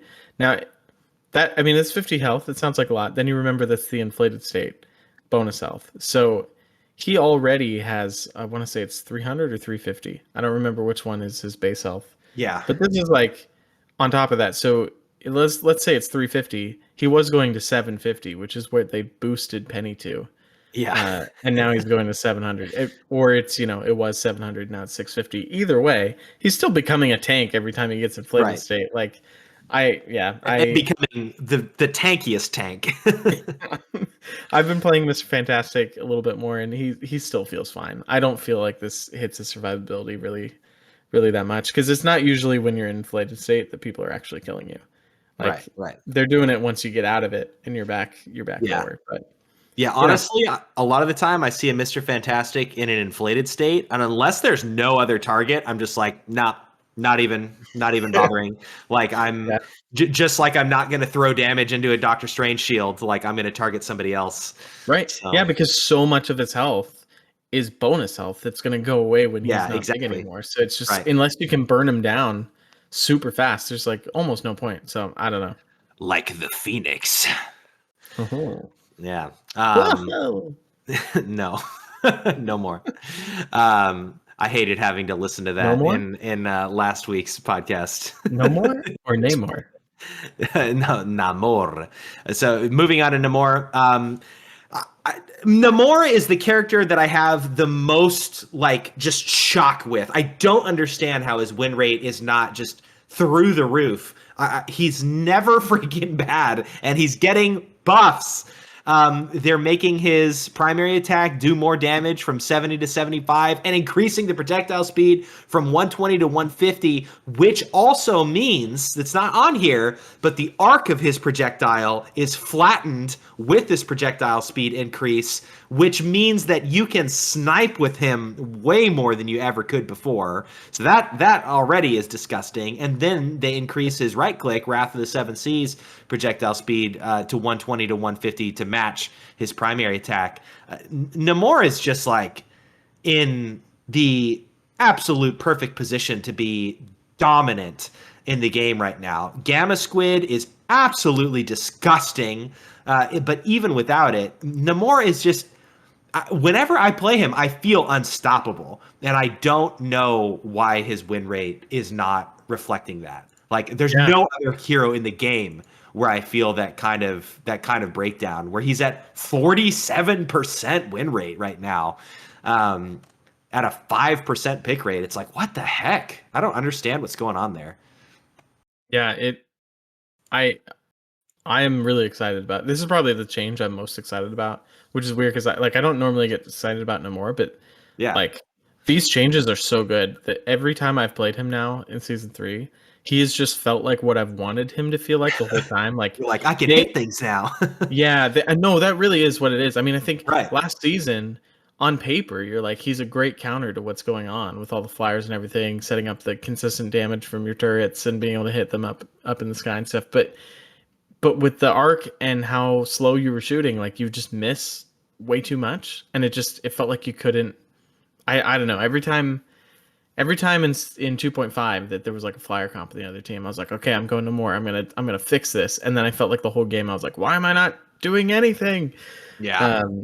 And I really think that 120 to 150 meters a second is the thing. Like they've done this change on quite a few heroes now. I think Moon Knight was the last one to get this. Mm-hmm. And he it made a big difference for him too. Like yeah, the 150 just feels really good. And then they boosted his damage on top of it. Yeah. Like the 75 damage when he does a headshot, that's 150. So now you're at the point where like that Wrath of the Seven Seas I think does 100. So if you've got a squishy like a 250, if you hit the headshot, you just left click, right click, and they're dead. Yeah. Or Right. you left click, right click, left click if you don't Right. get the headshot. Like that's nasty. And you've already got a squid out who's doing chip on top of that. Like, yeah, That's how you get gross. 275s, but 250, no squid necessary, right? Yeah, Like yeah. Play no more. He's gonna be good this season. Yes. Talk about the witch. Oh, I thought that was mine because I was talking about him and I was so excited. I'm sorry. This one's mine. Scarlet Witch. Okay, so they boosted her ult again. They're really trying to make this ult work. And so what they did this time is they reduced the max slow rate during the ultimate charge period from 35% to 25%, and they increased damage from 750 to 850. Really, the big thing here is the charge slow rate. You're not going to slow down as much, which means, one, you're not going to get outrun as much. You're still slower, so you still can't do it super far away from people and expect to catch up to them. Yeah. But it also means you travel further during that same amount of time, right? So if you're coming around a corner and doing it that way, if you're coming through a strange portal and doing it that way, whatever, like you have more distance that you can cover with this. That's huge. The increased damage from 750 to 850, I don't think is as much. There's not a lot of heroes that can pass the 750 health mark. You have them. You have Groot. You have Penny when she's in a web. You've got Venom with his over Venom. shields. Yeah, I think there might be a way to get Mr. Fantastic there. Like there are heroes that were surviving the 750, but I think this is just an increase because last season they put Penny at this point. You've got Groot that can pass it a lot of times, so they just want to make sure it kind of fits the theme of it will kill everyone. Yep. Spider-Man. So getting some buffs. This is team up related stuff again. So his get over here kick damage when pulled to enemies goes from 50 to 55. His spider power midair damage goes from 50 to 55, and his amazing combo damage goes from 55 to 60. Not too much to say here. Yep. Then we got the Punisher. They're cutting the turret a little bit. So they said they reduced the culling turret's projectile damage from 12 to 10, and they decreased the spell field damage from 12 to 10. So big damage nerf to the turret. And then they're increasing the energy cost of his ult from 34 to 3,700. So yeah, his ultimate got some buffs last season, in the kickoff of season in 2.5 with the movement speed increase and whatnot. So reining that in a little bit because Punisher is pretty nasty right now for sure. Yeah, it's interesting. I'm wondering if it's high ranks that he was a problem because he's still showing up at sub 50% win rate everywhere. But I guess he's played a lot last season, so he's played a lot, and I feel like Punisher is a noob trap too. I feel like much like Soldier 76 in Overwatch, people are just like, oh yeah, shoot gun, sit on turret. Whereas like what we've learned from watching some of the guides that we've watched on Punisher, like there's much more. Like you are intended to play him in a much more dynamic way than his he might look on the outset. And I think he gets a noob tax. So yeah, that's fair. Winter Soldier, he gets his damage fall off buffed. So what happens now? Yeah, Nick's excited. What happens now is at 40 meters, it is increased from 60% to 70%. I still hate the way they phrase this. Basically, he gets a 10% buff to his damage at 40 meters. So that is I think just increasing response to flyers and being able to have more poke with his brawl kit, which is pretty essential in the game right now. Yeah, this is big. I'm excited about this. His main pistol does 65 damage on the spell field and 75 damage on the projectile. So if you put that together, it's 140, right? Which is, a lot. I think no, because this is the one where the spell field is just for people behind him that it hits. So you're doing 70 damage to your target, and so now I'm not even going to try to do 60 and 70% of 70. You know what I'm saying, though. At the distances that you were having to fight people when people were flying in the air. I mean, this just makes him a little bit better against flyers, which was the reason last season why I was having a hard time with him. Is he was great against a lot of stuff, but the flyers could get so far away that you really needed a sniper. Yeah. This takes away a little bit of that. All right, now we get to Wolverine, and so yeah, this is chunky. Yeah, because we got two patches here. So this is the one from last week with the beginning of the season. They say increase Feral Leap strike duration from 4 seconds to 5 seconds and increase its cooldown from 12 seconds to 15 seconds. Okay. But then they gave him that team up and it was absolutely disgusting. I'll just use the team up here since we're talking about it now. So Wolverine gains a new Phoenix Warrior ability, and it lets him get Lifesteal from all of his attacks after he uses his Feral Leap for a little while. 33% Lifesteal from all of his attacks, and also does a little bit of damage over time, so of anyone around him. So he's getting a little bit of health back no matter what. The damage over time wasn't the issue. It was really that massive amount of Lifesteal. So today, they announced a patch just for Wolverine, a second balance post just for him. I'm just gonna read the thing. I know we're gonna have a long episode today, but I'm gonna read the thing because this is interesting that they have to do this way. So they say in the recently launched season 3, we observed that Wolverine's new team up ability with Phoenix has been bringing a little too much heat to Vanguards. This duo's combined powers led to battles for Vanguards feeling less like a hero's journey and more like a mutiny, potentially sidelining key Vanguard heroes. To restore balance to keep the fight epic, we're nerfing Wolverine's team-up ability and dialing down his threat level against the Vanguards in this update. So interesting that, this is the first time we've really seen, people are complaining about a targeted issue in the metagame, and, they hit it exactly. They're like, Vanguards are not being played because of Wolverine.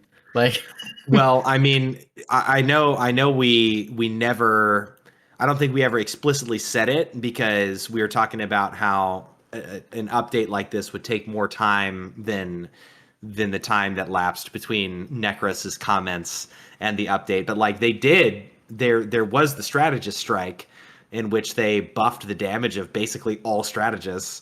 In response to, whether or not it was in response to that feedback or just the internal statistics that they had on hand. They've shown that they're willing to do these kinds of things, and Vanguards are in a rough spot right now. So It makes sense that they would treat this with some urgency. I will stand by what I said at the strategist strike time, which is that some of the changes that they made were not just numbers tweaks. And those are the types of things that you can push out pretty quick, but they changed how certain abilities worked on certain ones. I don't remember who it was. I think Adam had something changed. But on this one, these are all just straight numbers tweaks. And if they miss and Wolverine's not that fun, I think the community is going to be okay with it. So they're hitting it pretty hard to make sure they get it right, and they can always adjust it again next week if they need to. But here's what they're doing to Wolverine. So his Berserk Claw strike base damage is going from 6 to 8. So he's actually getting a buff on the base damage of his left click.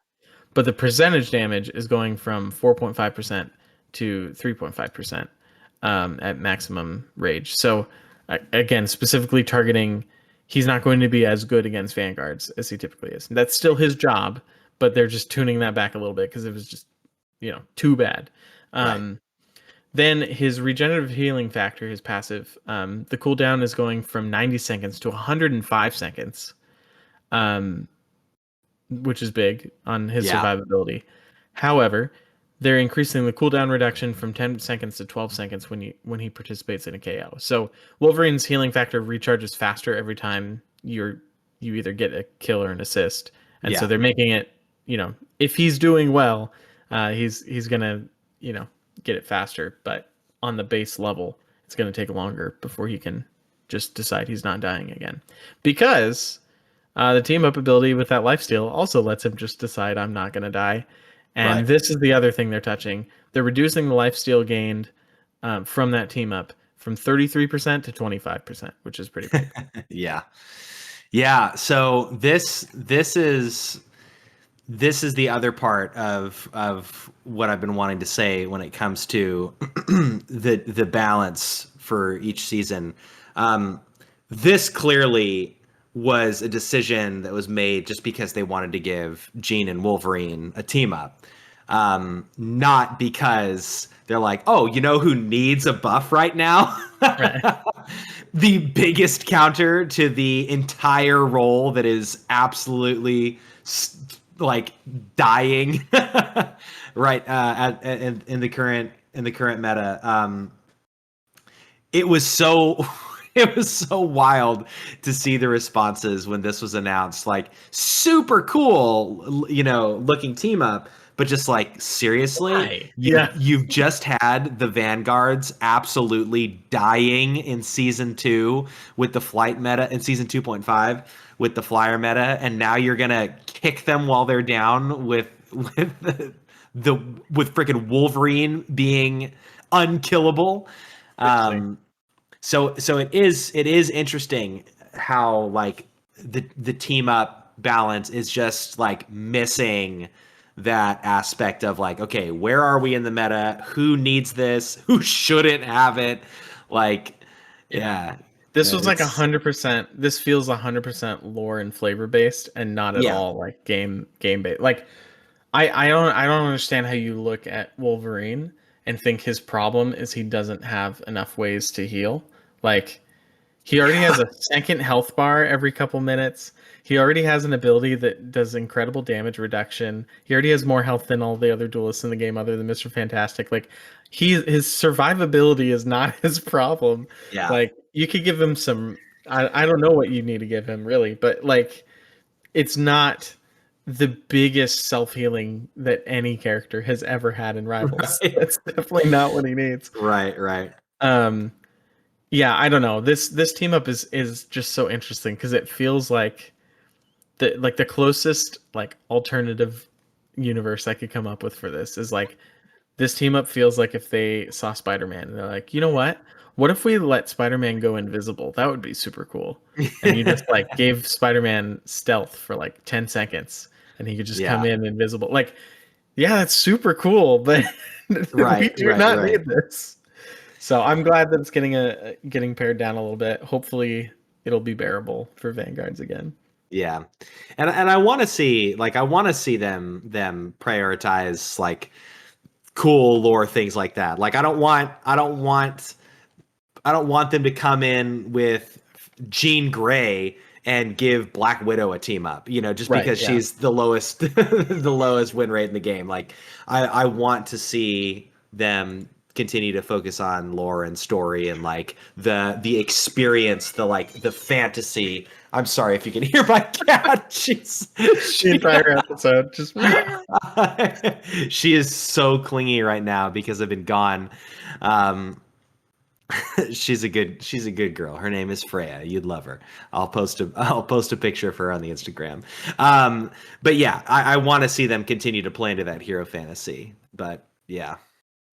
Well, we need to keep the ball rolling. So moving on to strategist Invisible Woman, she gets an increase in her healing from 40. So on her primary, from 40 to 45 damage on the initial orb hit, and then 20 to 25. Sorry, I said damage. And then 20 to 25 healing on the return. Wait, no. 40 to Sorry. 45 healing on the Yeah, and initial one, damage and from 20 to 25 damage on the Yeah, the and next one. then reducing healing on return from 40 to 35 and damage from 20 to 15. So basically just making her kind of like in a rocket vein, making her like more intentional. So like that first hit is what you can control the most, and it's going to do more healing and damage, and the return does less healing and damage, which is the thing that you're more likely to miss. Yeah, So playing I think that's good.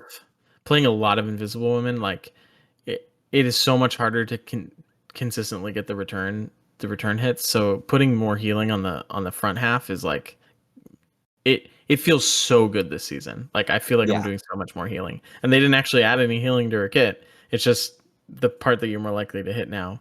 You're Yeah. getting more from, and it's great. This is such a good change for her. We also have Loki. They just increased his energy cost for his ultimate from 4,000 to 4,300. Yep. Yep. Best ultimate in the game. No surprise there.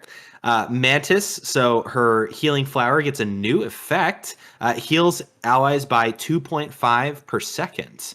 But they did reduce base healing from 20 a second to 12.5 per second. So that's her ultimate. So now And that's her heal. Her right click. It Oh. heals by 2.5% health per second now. Oh my gosh. Wait, I didn't realize how big of a deal that was. Yeah, it's a big. So she does slightly less healing for squishies than she did before, but she does way more healing for vanguards than she did before. Wow, I totally misread that when I looked at these patch notes. I thought that these were for some reason the healing flower, I think, because when she does the ultimate, it like creates the big flower thing. Wow, nice. Okay. Well, great. More reason to play Mantis with your vanguards. She's becoming less of a utility pick and more of a lifeline. And then actually regarding her ultimate, which is Soul Resurgence, my bad, they increased the energy cost from 3,700 to 4,300, but increased the bonus max health that she gets from 100 to 150. Yep. Cool. And then finally we got Ultron, who, after dominating the game for the last 6 weeks, is getting taken down a little peg. I do like their flavor for this. They say, and he's a little less of a team player, which seems fine by him.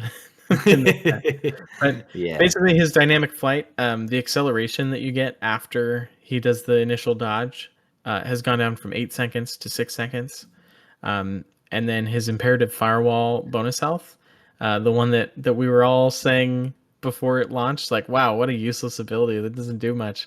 Well, now his self bonus health is going from 75 to 65, and the ally bonus health is going from 55 to 50. So, that little boost was apparently too much. Yeah. And I have felt the acceleration for dynamic flight for sure. That extra 2 seconds when you die and you're trying to come back from spawn. You always want that flight acceleration to last a little bit longer than it does, and now it lasts a little bit less than you think it does. So I definitely feel that a bit more. The shield, I mean, it is a difference, but it's personally for me pretty hard to notice. So Ultron's still very good. I think he's still going to continue to be pretty dominant. So Yep. Well, we got a couple other things just in team ups that changed. We have the Human Torch Spider-Man team up. Spider-Man gets a fire tracer, extra tracer ability with a little bit of AoE damage. He can use to trigger his abilities and stuff. But you know what? I haven't seen it yet at all because I haven't seen anyone playing Human Torch. So because he is the lowest pick rate in the game. Yep. And then they removed the Spider-Man Squirrel Girl team up and the Storm Human Torch team up to make space for the new ones. They added Squirrel Girl to the Stark Protocol with Iron Man and Ultron. She gets a homing squirrel missile. I haven't seen this one yet either. Yeah, I actually haven't. Yeah, I haven't either. But just the fact that she's getting another ability that she really doesn't need to aim at all with is super crazy to me. But hey, They really more are power. like, what's Squirrel Girl's identity as a character? Not Yeah. aiming. That's yeah. Yeah. Let's lean into this. They did add Hela to a team up too, which is also I haven't seen it. I haven't seen it in game yet either, but I've watched a little bit of gameplay online, and it's insane. So she joins the symbiote shenanigans with Venom and Jeff. So when on her gosh, I don't remember what key the ability is because I never play her. E. It's Yeah, her, yeah. It's her stun. She gets tendrils that grab enemies and it anchors them to it. So when they try and run away, they can't, which is insane for someone like Hela who wants you to not be able to move to land those headshots and kill you. Yeah. So pretty nasty. They did remove the Human Torch and Storm's team up completely. So we saw the rise of the Jeff NATO and now the Omega Hurricane flaming death stuff is gone. Yep. No more. And then finally, they made a couple balance changes to some existing team ups. The cooldown for Star-Lord and Mantis in the Guardian Revival team up with Adam Warlock, it's going to take them 135 seconds to get their ability to resurrect themselves back instead of 120. So, an extra 15 seconds there. And then actually the symbiote shenanigans, Jeff's side of it, they're actually increasing a little bit. So his maximum bonus health that he gives with the tendrils is going from 50 to 100. And the tendrils link for 5 seconds instead of 3 seconds. So Jeff Venom is better. Yep. And both of them need reasons to be better according to the stats. So yeah. Oh man, we did it.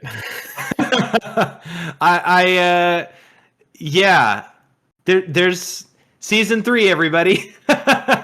lot to think about. A lot of fun changes. I hate to tell you this, Josiah.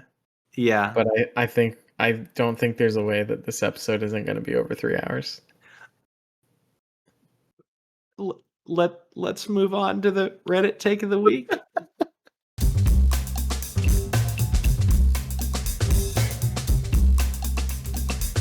Well, I hope you enjoyed Josiah's dejected voice because this isn't going to be 3 hours. I did my math wrong, and it's like 2.5. So. Thank goodness. Got him. Also, things that are not the way that I thought they were. I had some Reddit posts that I was going to show you, and 2 of them have been removed by the moderators of Marvel Rivals. I think for not being original, but I hadn't seen them before. Now I can't see them again. But, what's up with this? One of them has 500 upvotes. Like what? Stop. Yeah, I don't know. But I do have enough of a memory that I can tell you what they were. But I'm not going to put the links in the show notes because it's just going nowhere now. But the first one was the 4 horsemen of I'm not having fun.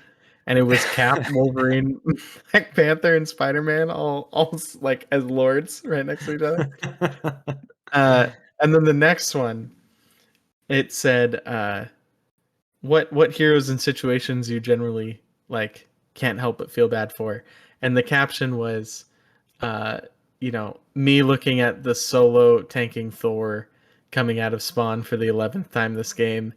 And then it had the kid in the Winnie the Pooh Bear costume with the gun, but the gun was Winter Soldier's Roger's turn. Yeah, and he had the Winter Soldier mask on, and he's just like crying, but he's gonna shoot Thor again anyway.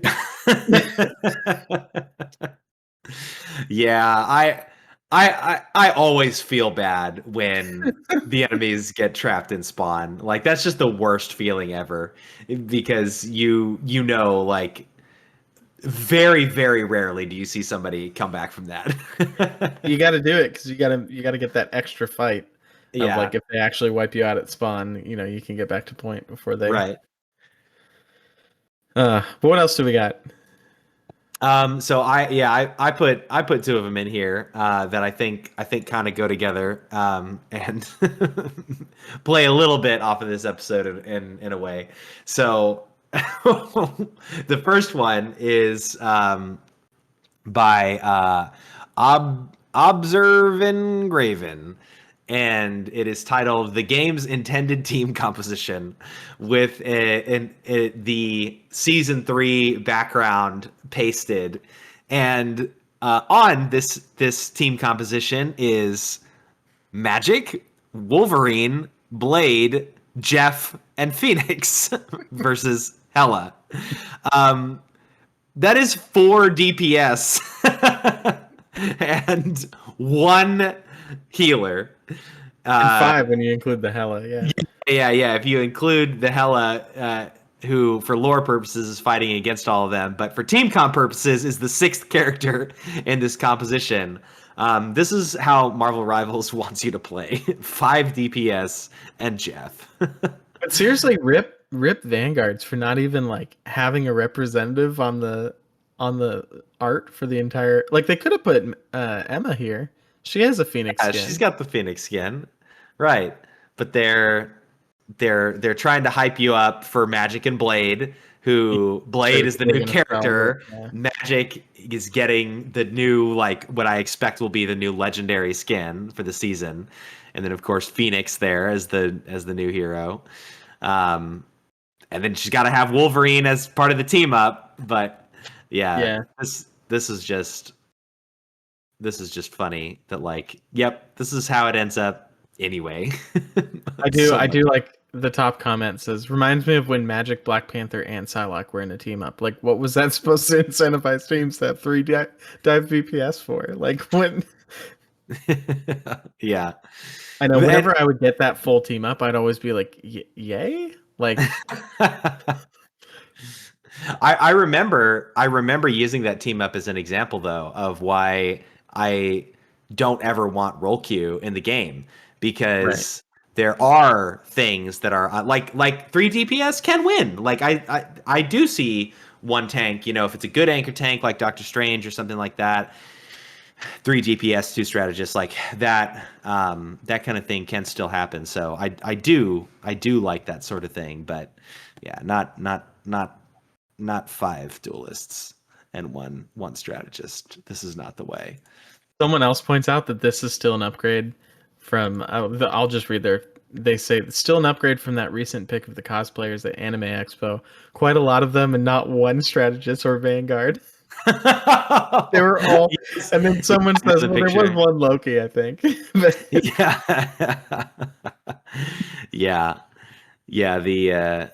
The another comment that I read on here that made me sad reading it was, as a support main / tank secondary, my life in bronze is miserable right now. And this links up with the second Reddit post that I had, which is, where'd it go? From Novel Yam 1034, they say, giving this guy a team up when tanks are already miserable has to be the worst thing the devs ever did to date. And it's Wolverine. 8,000 upvotes on this one. Don't worry, Novel Yam. They fixed it. Yeah, but kind of, right. But yeah, just the like duelist feasting with the 2 extra duelists right now. Vanguard suffering coming out of flyer poke meta and now into Wolverine eat them alive and not die meta. I loved the top comment here. To counter this, the Thing and the Hulk should be able to pick him up and chuck enemy Wolverines. So just reverse fastball special, yeet them off the map. That would be fun, actually. That would be really funny. I know. I want more. Emma opened the door to one of my favorite things in games like this, which is like movement displacement stuff. I would love to see that. Could we get like anti-team up someday? Like this specific character just gets an extra thing to counter another character specifically. Yeah. Hey, that'd be one way to do it. I like that. Phoenix's entire ultimate, but yeah. I know that, but that was a bold move. I would not have expected to see something like that, to be like, yep, Phoenix, Hela, you don't get an ult anymore as long as Phoenix has hers. So they're willing to do that stuff. But I also liked the first reply to that top comment, which was Magneto should just be allowed to instant kill him every 4 minutes, or give Mag a rage bar, and if it fills up, you one shot Wolverines for 1 minute. Oh man, yeah. That's interesting. Is someone here is Wolverine main, and they're just saying, "I want the team up removed so I can just play."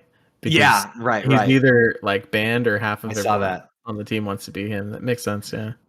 Right. Yeah, and another person in the same vein says he isn't in the game for me because we banned him every game after I played against the team up once. LMAO. Yeah. Yeah, very interesting. I wonder if they after these two 2.5 and 3.0, I wonder if we'll see them pay a little more attention to the team up balance as it pertains to like state of the game overall balance. Yeah. Because Yeah, I I don't can know see that that. Vanguards can take much more. No, they got to give Vanguard something next season. Like, Yeah. I know, like Blade is going to be Blade, and honestly, I'm Well, not sure that anti-heal existing is going to be great for Vanguards either. Well, that's the other thing, right? Is like that I don't know if that showed up on this Reddit post or another one, but I was seeing like seriously, Wolverine gets the team up, and then they add like who needs heals the most? Vanguards, like Yeah. Although it would be nice to have Blade around to anti-heal Wolverine, but yeah, Vanguards. I'm really hoping season 4 is kind to Vanguards. Yeah, and we'll see what kind of stuff they pull out with 3.5. We need a sniper Vanguard, and I don't know who like lore wise it could be, who has like long ranged weaponry as a frontlining big ol' bulky. Yeah, those typically tank. tend to be one or the other. Yeah. Yeah, but like I'm trying to think like Overwatch was able to make it work with Winston's his right click on his like arc cannon. He had the in Overwatch 2 anyway, they really buffed it, gave him the like railgun equivalent basically, which was super cool. It was kind of like Wolverine, or kind of like a Hulk's clap. But yeah, it might be that they need to just introduce a couple Vanguards that have a little bit of like an ability or two that's longer range, kind of like Doctor Strange. Yeah, but I feel like the reason why it was really good, why it felt really good with Winston, is because it was just his like attack. Like he could just do it all the time. That I think is with like Hulk. Yeah, he does have the clap, but like he can't kill anyone with it unless they're already at low health. Like I feel like we need a Vanguard who can just like kill flyers. Yeah. But we'll see. We'll see what's coming. We'll see what's cooking. Well, we have cooked enough for for everybody today, I think. With that, thank you so much for spending your sub 3 hours, but still over 2.5 hours listening to episode 24 of our podcast. If you somehow want even more Friends and Rivals content, you can consider joining us over at Instagram at Friends and Rivals, on X at Friend Rival Pod, or on Discord via the link in the show notes. If you got a question you'd like us to answer in our next episode, drop it in our Discord chat or in the comments on Spotify for this episode, or directly send an email directly to our Gmail. All right, everybody. We will see you in the multiverse. See ya.